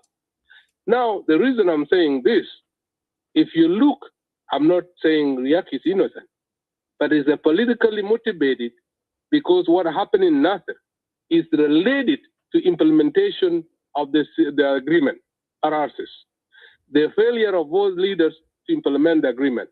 Now, how can you convince me as a gang from Werrab that Riek is legally is under a legal procedure, has been arrested because of what he did wrongly, not because of a political motivation? I call this a political motivated arrest. Would you agree with me that is a political motivated arrest? Would you agree with me that we would have done what the White Army is trying to do? Because the White Army, there are people again before them, before they could go to Juba. For us, it's easy to go to Juba because from Lake State, it's not that far away. Would you agree that we, the gang, would march to Juba and release President Kiir if the situation was Riek was the president and Kiir was the vice president and he was arrested? Thank you so much, Brother Badit. I yield back the mic and greeting Honorable Duarte. Thank you, Usat. Can you go ahead, Honorable Duarte, answer your question? What about Bolmel? Is Bolmel not a young and is not a vice president? Why we didn't march to Juba? I'm asking the situation now in 1956. You have helped me somehow. I was coming to mention it actually. Thank you very much, Kunjok. Brother Madid, it's good that Duarte is here. Duarte is here, but I have a question to him. Yeah, if you would allow me to talk. Let me finish. I don't actually accept that is true about Tim Kunjok, because the issue is not tribal. The issue is not also Ajing Bas Nuer. The issue is purely legal. What I am saying here, and then one of the reasons, and thank you also, 1956. I was coming to ask you, how about the issue of Bol Mel was arrested? He was a vice president. He was a general. He was the deputy chairman, the first deputy chairman of the SPLM. Did anybody try that they want to remove him from prison? Why is it not particularly Riek if he has been accused as the first vice president and put under arrest, house arrest, and made, actually he has been respected very, very much. Riek actually, if law can serve, you see, justice can serve people, Riek is being served. The Riek issue is adequately being served by justice because he has not been just put under house arrest and not charged. He has been put under house arrest and given all that what it takes for you to defend yourself, including him hiring his own lawyers. So here now, why are we in a hurry? Why do we really try to preempt things that have not happened? Of course, if you want my answer is no, we would not have done it.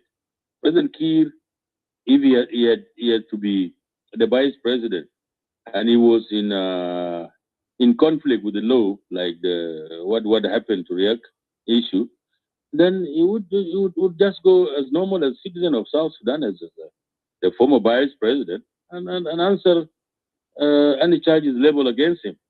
So I don't think there will be anybody who will say, why do you want do you arrest? And this is where we go wrong, Tim Kunjo. This is where we go wrong. When one person has committed mistake, he has been suspected and taken for questioning or taken to court, that matter, and face law, people here now stand up and say, this is our own person. Who do you think that has got no people behind that part, behind him or behind her? Everyone comes from community and society, and so it should not be used as an impunity to avoid the legal prospect that is actually labeled against each and everyone. It should be not the issue. If anyone is guilty, even myself, if I have my problem now, I think even my sons who are here now, some are serving with government and some are doing their own business, will not say, why do you arrest my father? I will be left there and they will of course come and help me of how to pursue the legal instrument that will help my case to go through. But not saying, Wallahi, all Bitana, why do you arrest this? And then when you committed that crime, were you together? You were not together. If it is because Riek was the chairman or commander-in-chief of a rebellion, that he has already abandoned people who were actually in the peace implementation, and he was the first vice president of the government that has those soldiers who were stationed in Nasser, and he indeed collaborated with those who are still not yet integrated into armed forces to let them go and attack them and then committed that one. If that is the language, I don't want to conclude that he has done it. He is still not guilty until proven beyond doubt later on. Then he will have to deal with it. So, Comrade Tim, I don't think what you have asked has got no place here.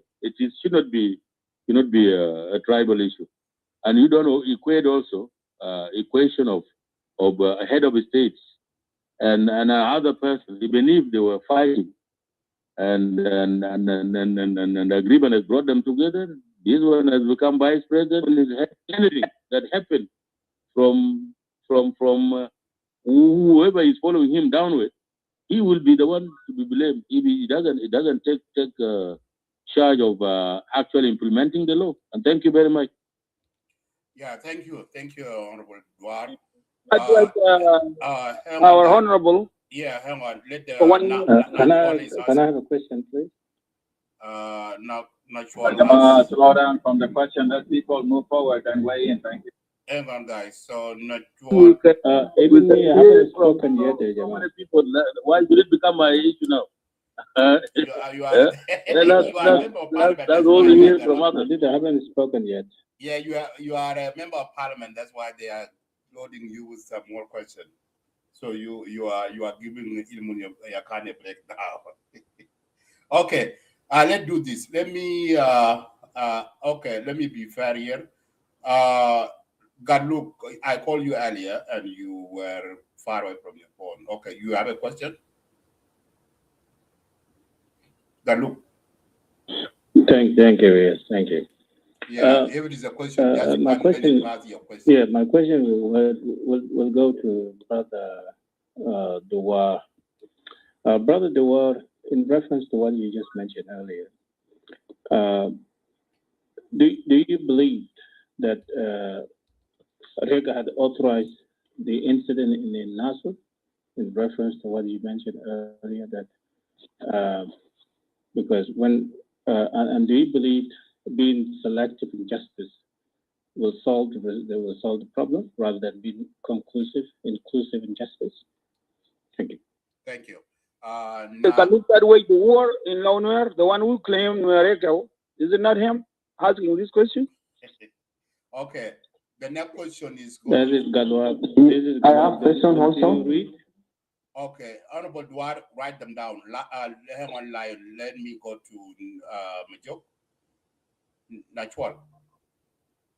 Was that a question of Dual? Malay Dual interview. Yeah, Madit ring mat kalam lisa. Well, into you want to marginalize us the into a multi Juba. Nas Duar or into the ring lisa mat kalam. Yeah, you already have this question. Hang on. Lion. Don't come here. I just want to know. I'm not talking about me. I'm not talking about myself. I'm talking about ring. Let things be clear, brother. Gadwag, are you asking me or are you asking the war? It is war. No, it's going to the war, not the wall. The wall. The war. Okay, the war. Okay. Okay. Okay, Lion, what is your question? Yes, thank you. My question is going also to the war, and part of it will also go to Edmund. Honorable Douar, you are a member of parliament serving under the Artigono government. Regarding the issue of Nasser, before it happened, you were seeing a lot of rally and protests among the civilians in Nasser. The deployment of those militaries should be halted. As a responsible parliament, also responsible government and as their civilian, how come you people did not convene in the holding of deployment of those army and you people can go to your civilian? Because actually, why army are your civilian? The Artigono government are responsible for their failure, not Riek Machar alone. I blame all of you in this situation. You're supposed to convene instead of pushing Riek Machar into this all himself. Another part is going to Edmond Ekani. Edmond, you have seen how government of South Sudan was dodging every part of the agreement. They delaying the constitution. I come to constitution because today the independence of judiciary is being questioned. Why? In that peace agreement, we have that there's supposed to be a permanent constitution. And we know there is already a pre-transitional constitution already.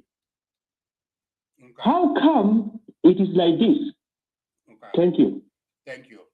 Okay, very quick, Lion, you said that the White Army are civilian. If you're carrying a deadly weapon, AK-47, you are no longer civilian. Okay, Honorable Duarte, go ahead and answer those questions within 2 minutes. and then we move to Imuniakani, and then we go to the line. Yes, let me just answer from the last question. He said before the attack on the was it on the 3rd to 4th, 5th, till it ended on the 7th.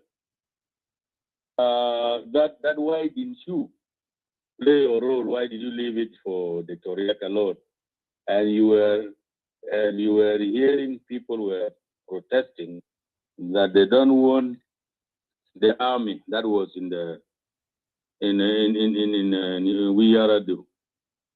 Yes, my brother Lion.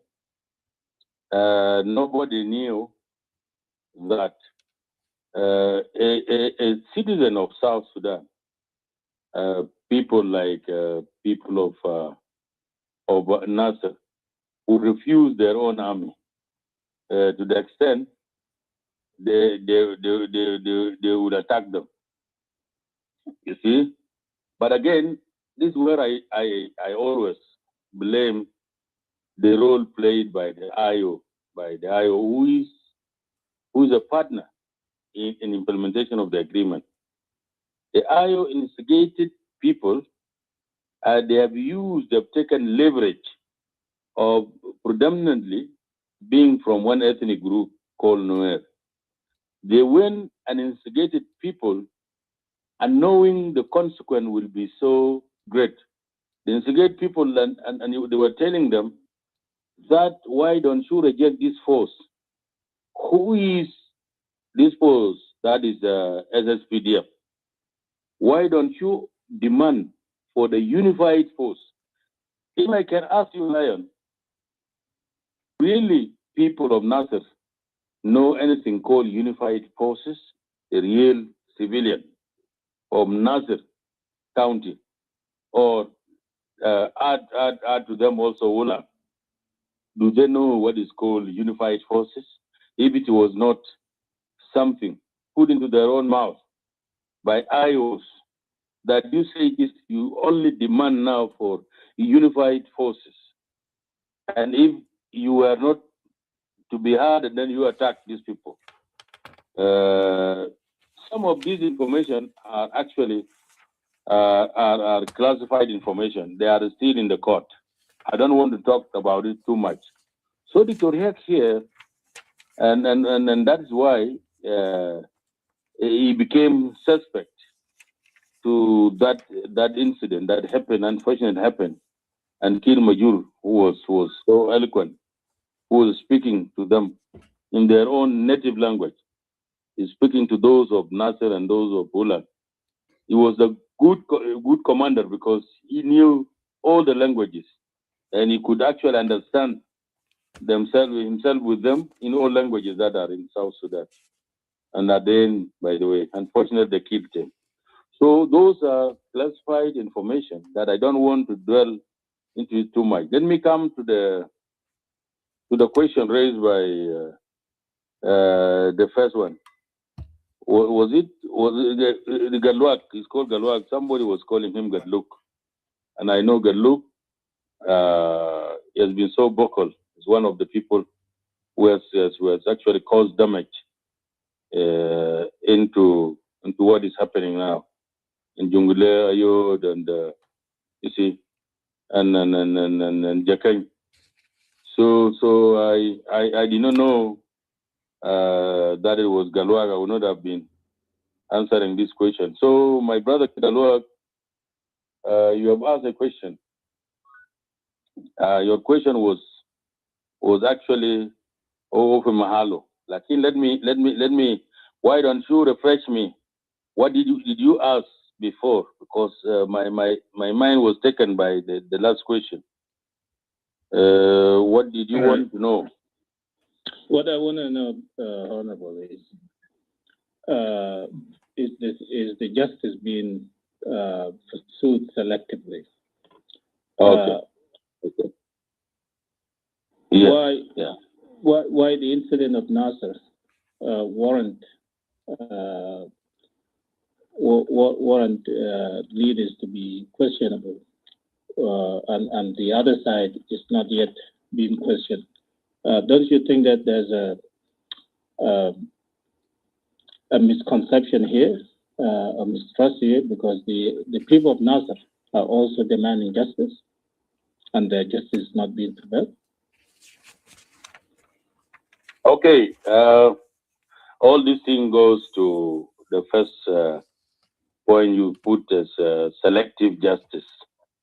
Okay, my brother, I don't think the justice that is applied here as being made selective, simply because those who were accused of actually masterminding the Nasser incident have been apprehended, and the charges leveled against them are being read out genuinely by the prosecution teams and the defense also team that are actually responding to what is happening. There were so many people who actually doubting our court to the extent of calling it kangaroo court. I would have actually agreed with the process that is going on, because it has been in the way that each and every accused person now, as we speak, has been given and actually accorded rights that they deserved. They have their own lawyers that are defending their own cases, and they are actually, you see, they are getting their rights, a right of accused person. There is no any kangaroo way of doing it here. So it is not being selective as per se, but let me say the accused have been accused. You see, they have been duly accused, and they are now fighting, battling the legal procedure. They are defending themselves, and at the end of the day, if they have room to defeat the argument that is before them, and then if court acquitted them of being not guilty, then you will come and celebrate. I think you will come and thank and appreciate that court, even if they are also sentenced. If they are convicted and sentenced, I think that will be also very genuine case, a label against somebody, and we should also praise it and accept it. Let's not politicizing and trying to put them at the side of being tribal. This tribalism, by the way, will kill our fabric. We still want to remain and exist as people of South Sudan. Whatever the tribes that we shall be having, we shall be calling ourselves of. I want us actually to believe that even if we differ like what, there will be nothing that will separate us. We will still remain in this country and call them ourselves citizens of this country. Thank you very much. Okay, thank you, Honorable Dwar. Now let me get back to microphone to Mr. Ilmun Yakani. Ilmun, I hope you wrote down some of the questions you were asked earlier. Go ahead, answer that question. Where did he go? Okay. Ilmun, are you there?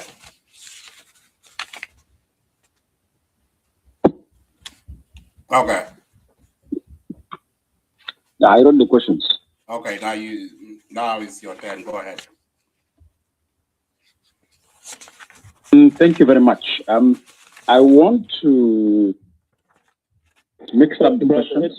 Brother Edmund, can you have a crack on the question I asked Brother Dewar also on that? I believe he did not answer accordingly. Then you have an opportunity. Yeah, let me contribute. Let me contribute to the question of Gadlwagde. Like, do you believe that Dr. Riek Machar was guilty? That's what Gadlwag has actually Comrade Dewar.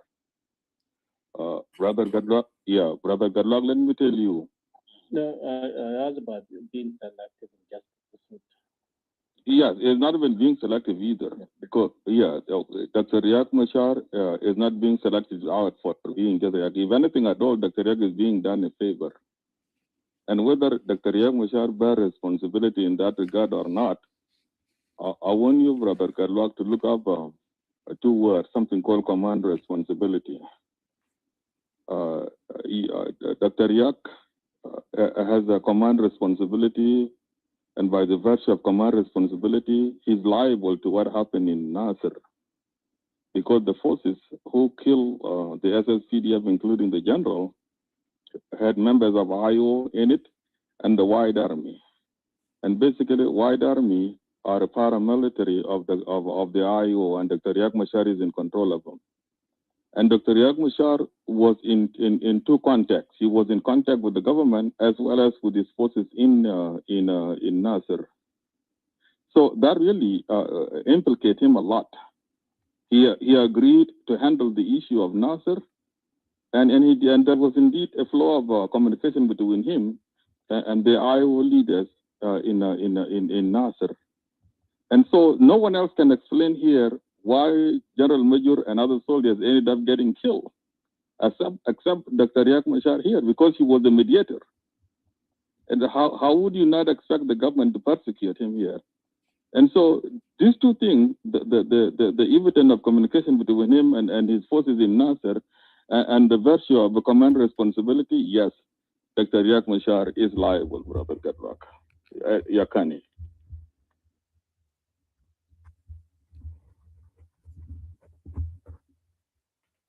Edmund, my goes to you. Yeah, thank you. Yeah, thank you.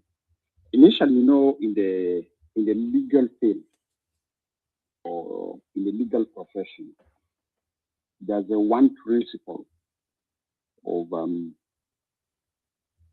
professionals. Once a case is in the courts, you normally be advised that avoid preempting. But of course, democratic values allow us the freedom of expression to do analysis that will feel clear doubts, either around the transparency or around the credibility or trust and confidence over the court. That's what we're discussing this case. This one I want to report. Number two is you have been following during the forensic presentation. One of the person that my name came up from the forensic investigation because I was involved in subsiding the confrontation, trying also our level best as adapters to prevent the situation from running. And why? Because I walk out of the last meeting of the presidency. I preempt. I can see what's going to happen, but they're trying our level best to de-escalate. And that's why I was caught in the process, in the evidence, as one of the person in communication with some of the IO leaders to push them back to avoid confrontation. And even I'm quite sure if you check out SSPDF commanders, you'll find me calling them, because my role is to make sure that we de-escalate the situation. So in the court, my name was pronounced with my phone number because I was involved in that. That's something to go for. But let me come to answer you. The reason I put this fact so that you know when I'm speaking, where am I coming from, the background I'm coming from. There's this question of legality, legitimacy that was asked. Something I want to bring to your attention, there's a likely three critical stages in the court proceeding, or three steps in the court proceeding, that will provide us answers that are more accurate. Questions were raised here. What are they? One step will be if the Riek is now given the chance by the court to plead, is guilty or is not guilty. Information is he providing? One situation, but it really nailed down the decisions there. That's one. Examination of the evidence are going on with the defense lawyers, which we can talk about it in the legal course examination, they're classified. Another thing is that if conviction to be rendered or ruling to be rendered, there's that great period of appeal in terms of the appeal, to what level is the appeal going? Where will the appeal be finalized? Will the appeal not get regional or other jurisdictions that are outside the legals in the country? And that's where the prolonging of the case is going to be. That's another stage. Third stage is if the case continue and we're going to go for elections, and elections need credibility of the agreement. And the credibility of the agreement is linked. If you read the communique, I'm quite honorable, Duar, not Duel. Duel, the Sudan, I don't mess up. That is Duel, this is Duar, because I've seen, it's a question to me. I started now becoming concerned about this pronunciation of the names. So I'll talk about honorable Duar of the parliament. As you read the communique, there's a language used there in the middle of the communique. Legally, that language is very critical in interpretation. The language says our access is a paramount instrument. That language of, let me, here in the communique I have, let me check the point where that language is. Maybe some of you are reading the communique, so that you can go to that language and can have lengthy, more in-depth lengthy on what is meant by our access as a paramount legal instrument. Let me just look for it quickly as I speak. I think it's towards the end.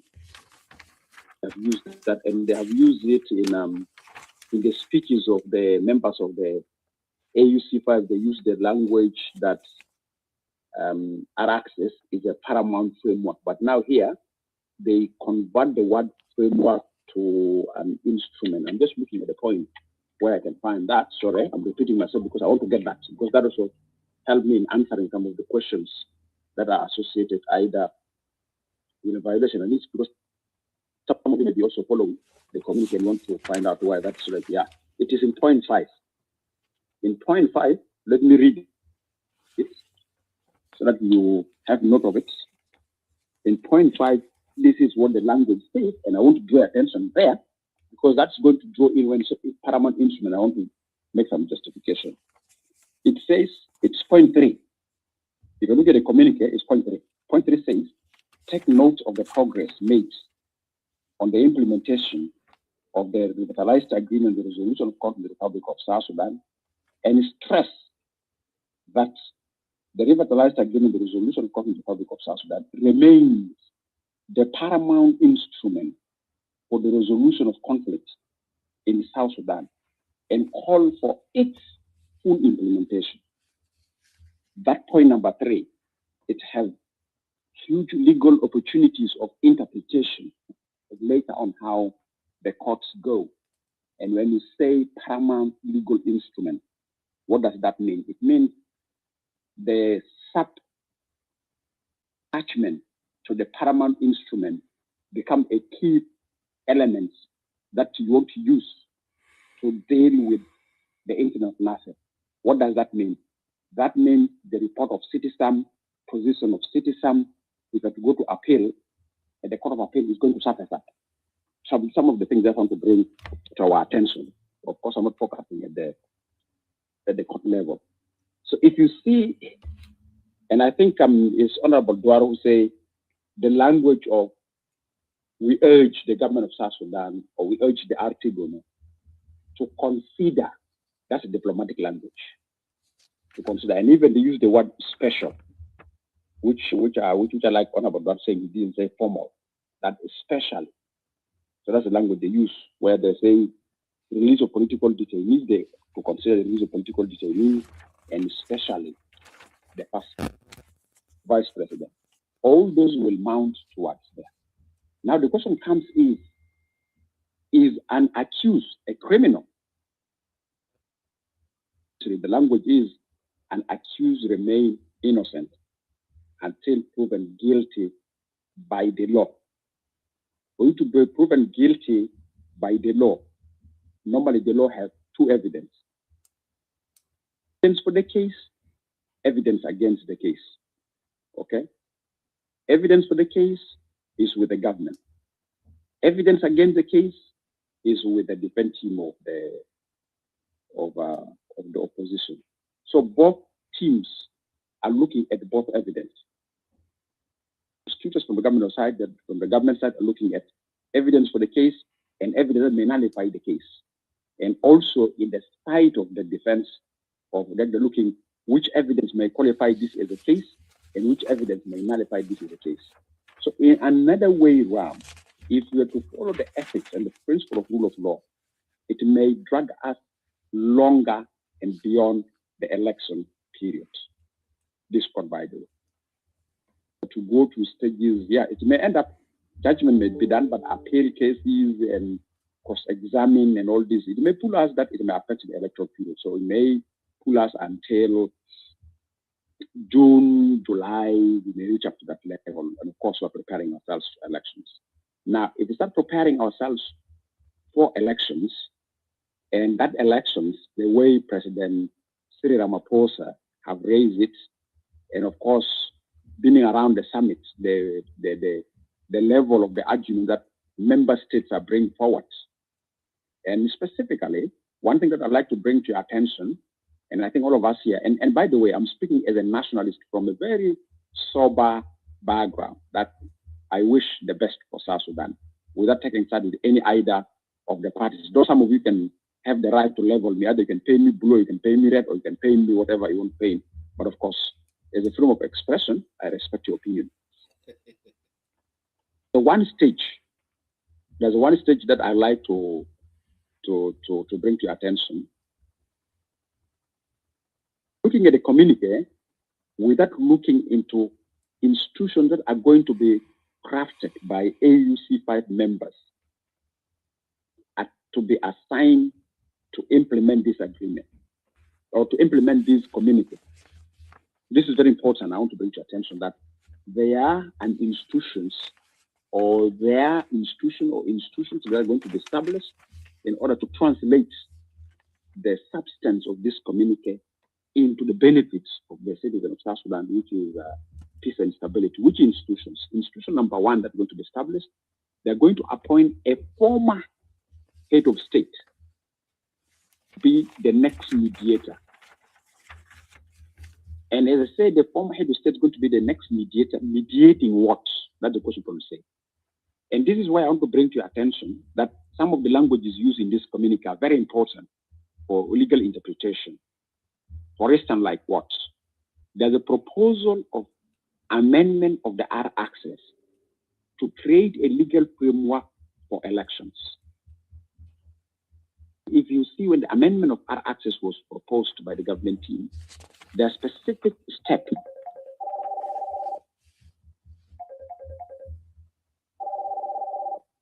against it.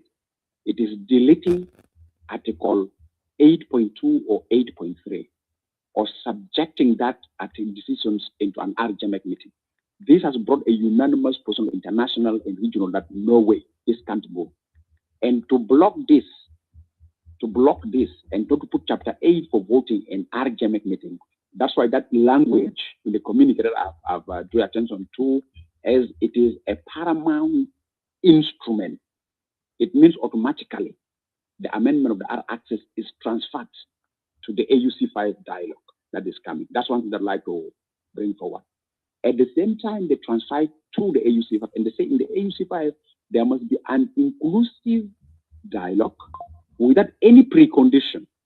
And let me read that also, because I want just to bring from a legal lens the way how we read the communique. There was a point that I'd like to pay attention in the communique, and I think also that we can follow. Maybe this can give us opportunities to have another conversation. Another point. This point is number. Let me look at it. The inclusive dialogue. Point of inclusive dialogue without any precondition. You can look at the community. Whoever come across, you can bring to the attention of the rest. But there's this point which says the South Sudan parties should resume dialogue. And the dialogue that they're saying, the dialogue should be without any precondition, and the dialogue should bring on board non-signatories to the R-Access and leaves no party or stakeholder behind. My attention that I want to draw is actually point number 4. It's point number 4. Let me read point number 4. It says, urge the parties to the conflict to participate, to prioritize dialogue as the most constructive and effective means of resolving outstanding issues, particularly those related to the implementation of the peace agreement. In this regard, request the Artigono to resume the national dialogue with a meaningful, thoughtful, inclusive, transparent, and ensure that all stakeholders concerned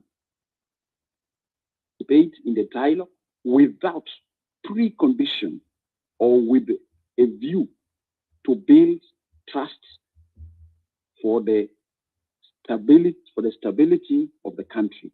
But my legal lens fall on that language of dialogue without precondition, and nobody should be left behind among that. So what does this mean? This means that if we're going to go for the elections have a dialogue. That means the elections dialogue, you can't put a precondition there. So what does that mean in terms of IO if they're going to go for the dialogue? Will there be release of there be a precondition or not a precondition, or should they go for the dialogue? So this is something that I'd like to bring for your interpretation. And also that language of inclusive dialogue without precondition will allow the concept of legal paramount instrument be a tool of precondition? Of course not a precondition. So also it tells you really rejecting Tumaini. That what that means. So that's what I'm coming for it. Yeah, exactly. I'm going that direction. Actually, you're sort of like you're spiritually you jump ahead of me. So the next thing comes to Tumaini. Means amendment of our access is transferred to the dialogue in South Africa. Now, Tumaini is also by the virtue of the formation of AUC5, they're going to appoint a new mediator who is a former head of state as an instrument. Is going to mediate what? Is going to mediate the outstanding issues of South Sudan. It means Tumaini will no longer be in Nairobi. Tumaini also is attached to AUC5. And as we speak today, I can share with you a tweet of Miredio Miraya. The new IGAD special envoy today was in Nairobi. He is receiving a handover of Tumaini by the Kenyan deputy mediator, Ambassador Guyo. Today is handing over to the IGAD special envoy the process of Tumaini, and IGAD special envoy is going to hand it over to AU mediator. What is the indicator? The indicator is that once you appoint a mediator under AUC5, this mediator will be the mediator on the top, a former head of states. There's quite a number of names floating around, left, right, Uhuru, Jakaya Kikwete, former president of Ghana, Nana Akufo, this lady of Liberia, those names are floating around. But the most important thing I want to bring to your attention about the Tumaini, that Tumaini is no longer under Kenya. Tumaini is already gone. It's already gone case from Kenya. It's going to be within the South Africa. Proposer have demanded add this the one, transfer. Add this one in. Yeah. What about the Soma? Those of Thomas Cirillo and Emmanuel Jawin, they refused to join the Tumaini. Are these now they are moving to South Africa? Are they what? Yeah, go ahead, add that one into. So the language of precondition, with that precondition is being put forward by the way. They would say dialogue that leaves no one behind, the non-signatories, and anybody that is concerned about their country, and there should be no precondition. It means all of us are going to go where this dialogue are. So it means Tumaini from Kenya is already just transferred to AU. And for that to bring the element, why? Because if you remember, traditionally called AUC5. But in the summit and after the summit, they have introduced now AUC5 plus. Why is it plus? Because East African community is on board, UN is on board, AU is on board, IGAD is on board. Now, today, the process of Tumaini is handed over to IGAD special envoy. IGAD special envoy is going to hand over to the mediator that is going to be appointed by AU chairperson.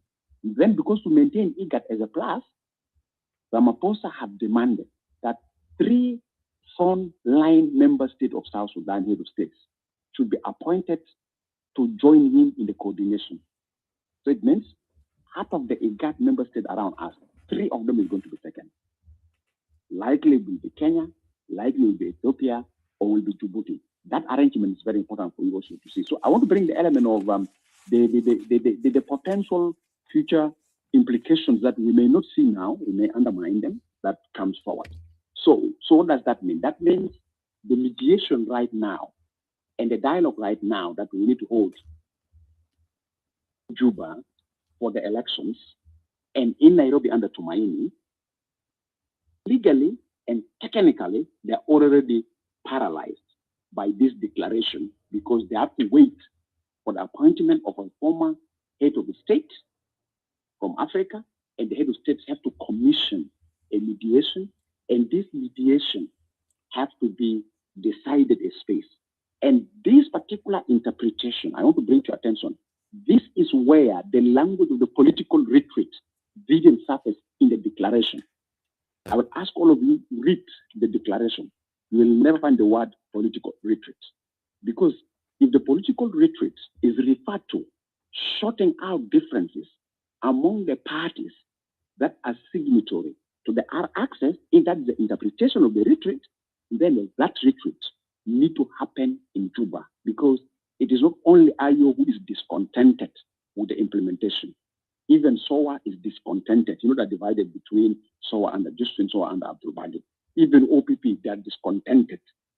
So it means if you have this, people have been discontented with the implementation of our access and the retreat refer to it, then this retreat will be held among the parties, because it means if you have to go for the new mediation under the newly appointed former head of states, which have taken into account amendment of other access for allowing elections to have a legal framework, and which want to bring anybody on board, like the one of Tumaini and Soma on board, that mediator will be a different mediator, but that mediator is not mediating with Artigono as a split groups. Need to mediate with Artigono as one solid entity. As a one solid entity that is being challenged by those who are discontented with the way how Artigono is being implementing or transition the country from violence to peace through the action. Because some people are saying Artigono themselves even were discontented with their political framework. This interpretation, if the newly mediator is appointed, if the new committee is being established, and if a new venue for the mediation is declared, for instance, expect the following scenario. Some are saying now the venue will like it, the mediator will like it. Tumaini also say, the team of Tumaini, those of Lualdao, they say, we like the venue, we like the mediator. Simon Garwich and the Kitty say also, I like that one, because that's the language that you leave no one behind, everybody. Even I'm quite sure there's some briefcase opposition in the diaspora. They're waiting just, as a matter of if you know the venue, they start calling the mediator. Even we are a different party, we don't belong to this, we don't belong to this, we need to come. They go there. What does that mean to the electoral timeline? That is why Gibela Nagiri Jawara, and again, if you look at the communique, there's that point where AU Commission is being directed to prepare coordination and coordination and collaboration with South Sudan. My fear, this is my personal fear, my fear is that if you all put these processes that I've explained into a timeline, likely, you may have an extension that the medical extension they may call technical election-related extension, which was demanded not by the parties, will be demanded by the region. Why? Because time is running out. Now, how the timeline of the election will be affected? If you say you want to do the possible amendment in our access that will never be rejected by anybody, it's the amendment of our access to allow elections to have a legal framework. There, nobody will say no. It's only people that have no for subjecting Chapter 8 for voting or deleting Chapter 8. People will say have no that. But in terms of amending the access for election to happen, that one having a consensus, everybody will say yes, because we need to go for elections. But who are going to be the people who give consent for that? By the eye of IGAD, by the eye of the region, by the length of IGAD, by the length of the region, on a legal basis, it is IO under Riek. This is something that we should not ignore it and we should not rubbish it off. Something that sometimes I tell some leaders that don't completely rubbish it off. We'll face it at last moment. They're going to say who have the authenticity of the signature of the IO. The authenticity of the signature of the IO, it is under the leadership of Dr. Riek. Now, for instance, Riek is convicted by the law guilty. That does not mean the party that he sits. And I like, is it Diwal who's about the command and control, the responsibility of command and control? The responsibility of a command of control of an institution does not lie with an individual. It lies with the basic frameworks. What does the basic frameworks of IO say? If the leader is convicted, being in conflict with the law, and is convicted, being found guilty, it means the party that under his leadership, based on their basic internal rules and regulations, how power is transferred of the leadership, will be the one considered to come and take. So those are some of the things I would like to bring to your attention as I'm responding to the questions, and because I want to provide simply to give me a basis of answering. Justice can't be selective. Selective justice is really a foundation of violence. For example, over here, we may praise Rwanda. We say, oh, Rwanda is good, Rwanda is now peaceful, Paul Kagame is good. I will assure you, South Sudanese, Rwanda is sitting on a time bomb. I was deported in Rwanda one time. Let me just give you this short story why I was deported in Rwanda. I was officially deported by the government. I was deported. I went to the Rwandan Genocide Museum. To the Genocide Museum, I was been taking the Genocide Museum around. So wherever you go, you find everything. Tutsi, Tutsi, Tutsi, Tutsi, Tutsi victim, Tutsi, Tutsi victim. If some of you have visited the museum, there's a place where from the museum, you now go to a video show. They will show you in a video the movies that shows. Then there's a place where you find bones of people, clothes of the victims and everything. In that space, I asked them a question because I have somebody who wrote, a journalist who wrote a book. I asked, okay, if everything in the museum is about truth, what about that small portion of the Hutus who are banned by the Tutsi when they realize that the few Hutus are always banned them? They ban them. Why are they not here in the museum? I was told, let's show you, because down of the museum building, on the southern part, there's a grave. They say, let's show the grave. So I went there. I found myself in the hand of the police. The police brought me to the hotel. In the hotel, immediately I was pulled out of my room, my bag, taken to the airport, deported to Nairobi with the Air Rwanda. Then in Nairobi, they handed me over to another person who will hand over me, take you before, because by then Air Rwanda is no longer coming to Cuba. The Rwanda, in some streets, there's some people who have written. That some people are penalized. You know, when you hear Rwanda is clean, people say Rwanda is clean because it's a culture. No. Hutus are penalized for life to be clean. And there's a signpost. I've taken a picture of that signpost. So one day I met the Minister of Justice of Rwanda. I said, what about the say Edmond? It's for diplomatic reasons you guys praise us. But if Kagame goes, they're going to be likely some people who will merge and challenge the narrative that people know about it. And that is the practice of something selective, which, as Honorable Duar said, we don't want to go there. We need to apply the law as it is. That's one thing. The other thing that is going to be challenging, and Honorable Duar is here, is also we have unanimously agreed under the agreement that our judiciary sector require a reform. We have agreed under the agreement for Judiciary Reform Commission to be established. We all agree as South Sudanese. Judiciary Reform Commission was established, and the Judiciary Reform Commission have rendered the report to His Excellency President. And you see there's a picture where President has received the Judiciary Reform Commission.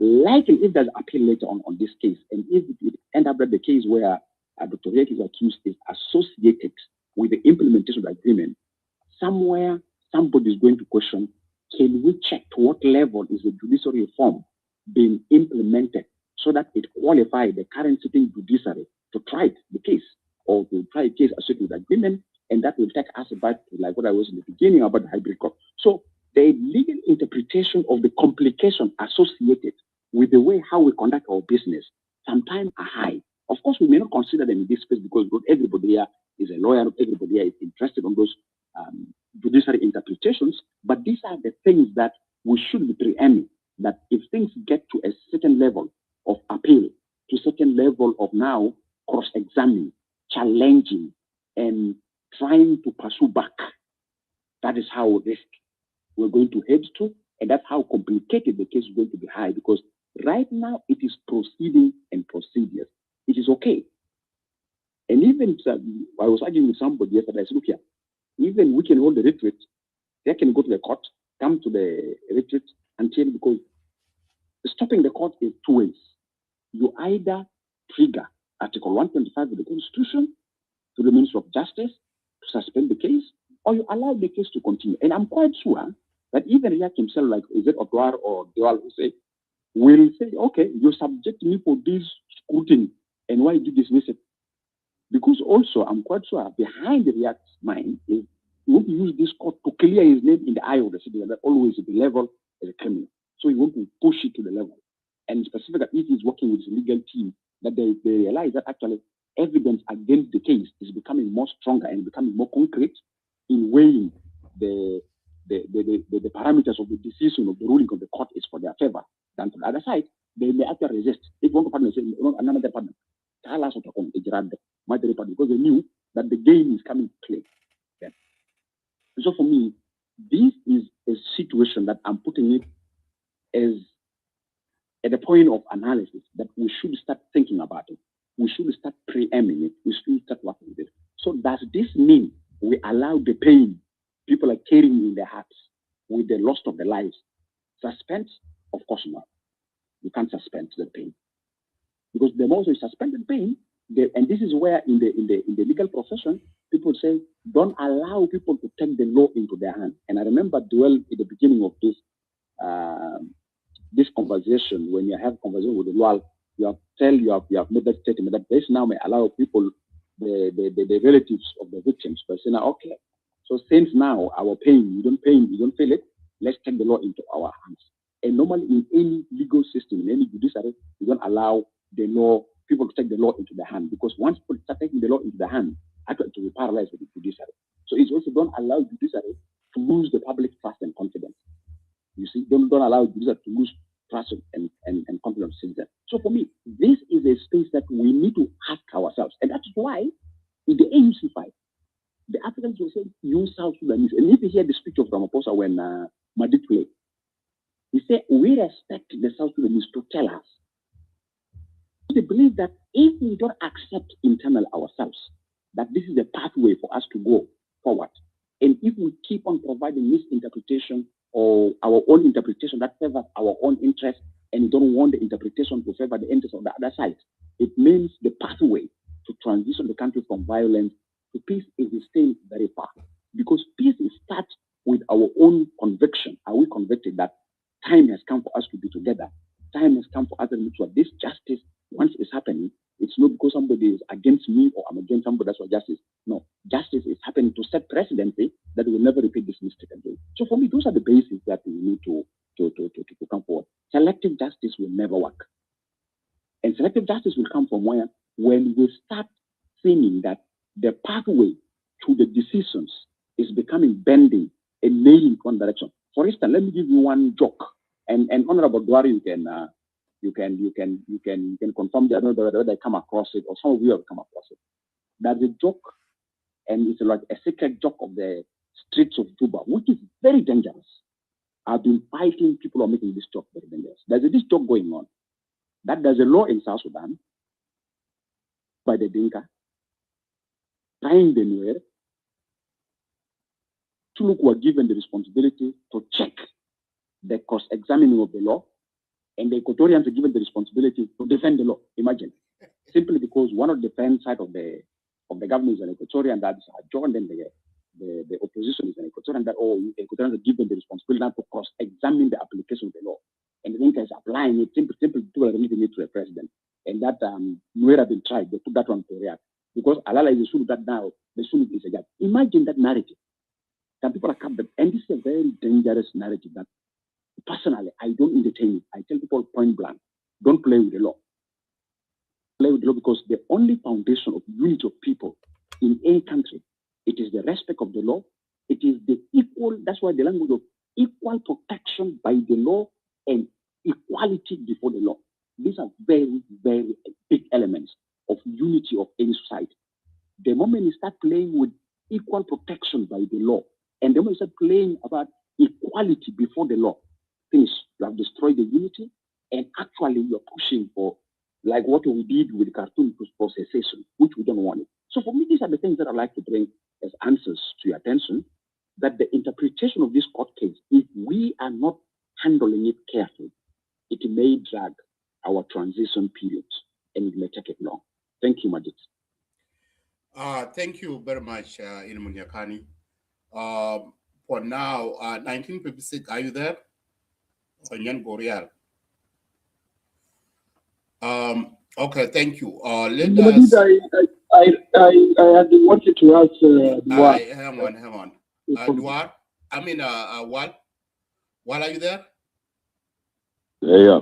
Okay, Wal, I need to take a break, so I will give you a lead moderator. So I'm gonna go and end up the studio.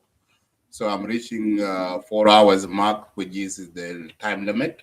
So I'm gonna close. Those of you who are watching me in YouTube and Facebook, you can join us in Clubhouse. The discussion will be continuing.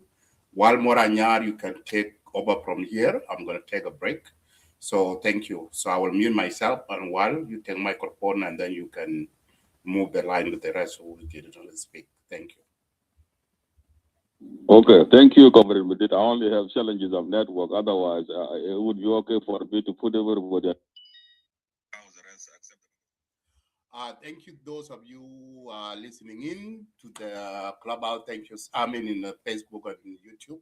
Thank you for joining us in this discussion. This is a very important topic that we are discussing, and then we will come with more talk about this. So as we see that this peace agreement that has been shipped to South Africa, we'll see how this will go, and we'll follow it closely.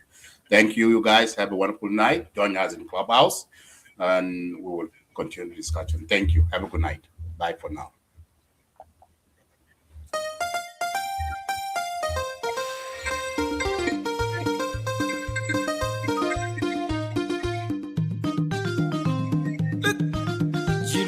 Jilo wana tonadol toniel DJ Dingarang Jagdalo diana paping.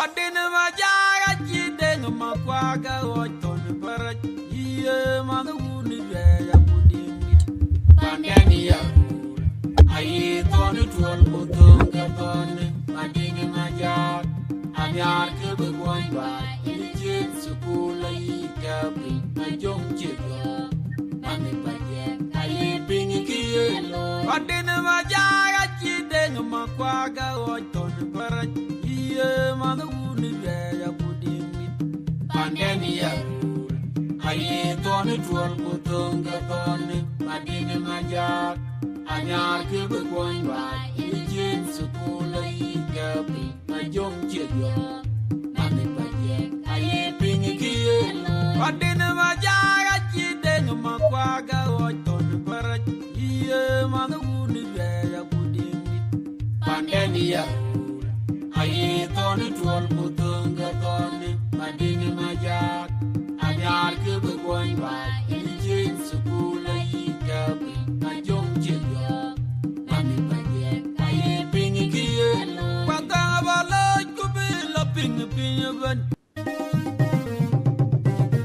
we santo man kolnyang Mike Sholgrangawan Yupit Luping Yarul Pandiri Shet Maniel Anaketon Niel Jilo Wanatonadol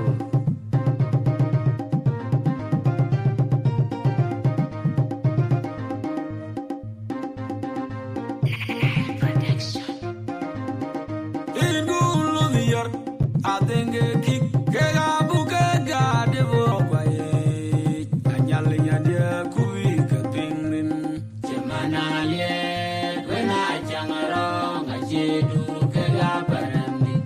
Madina Maja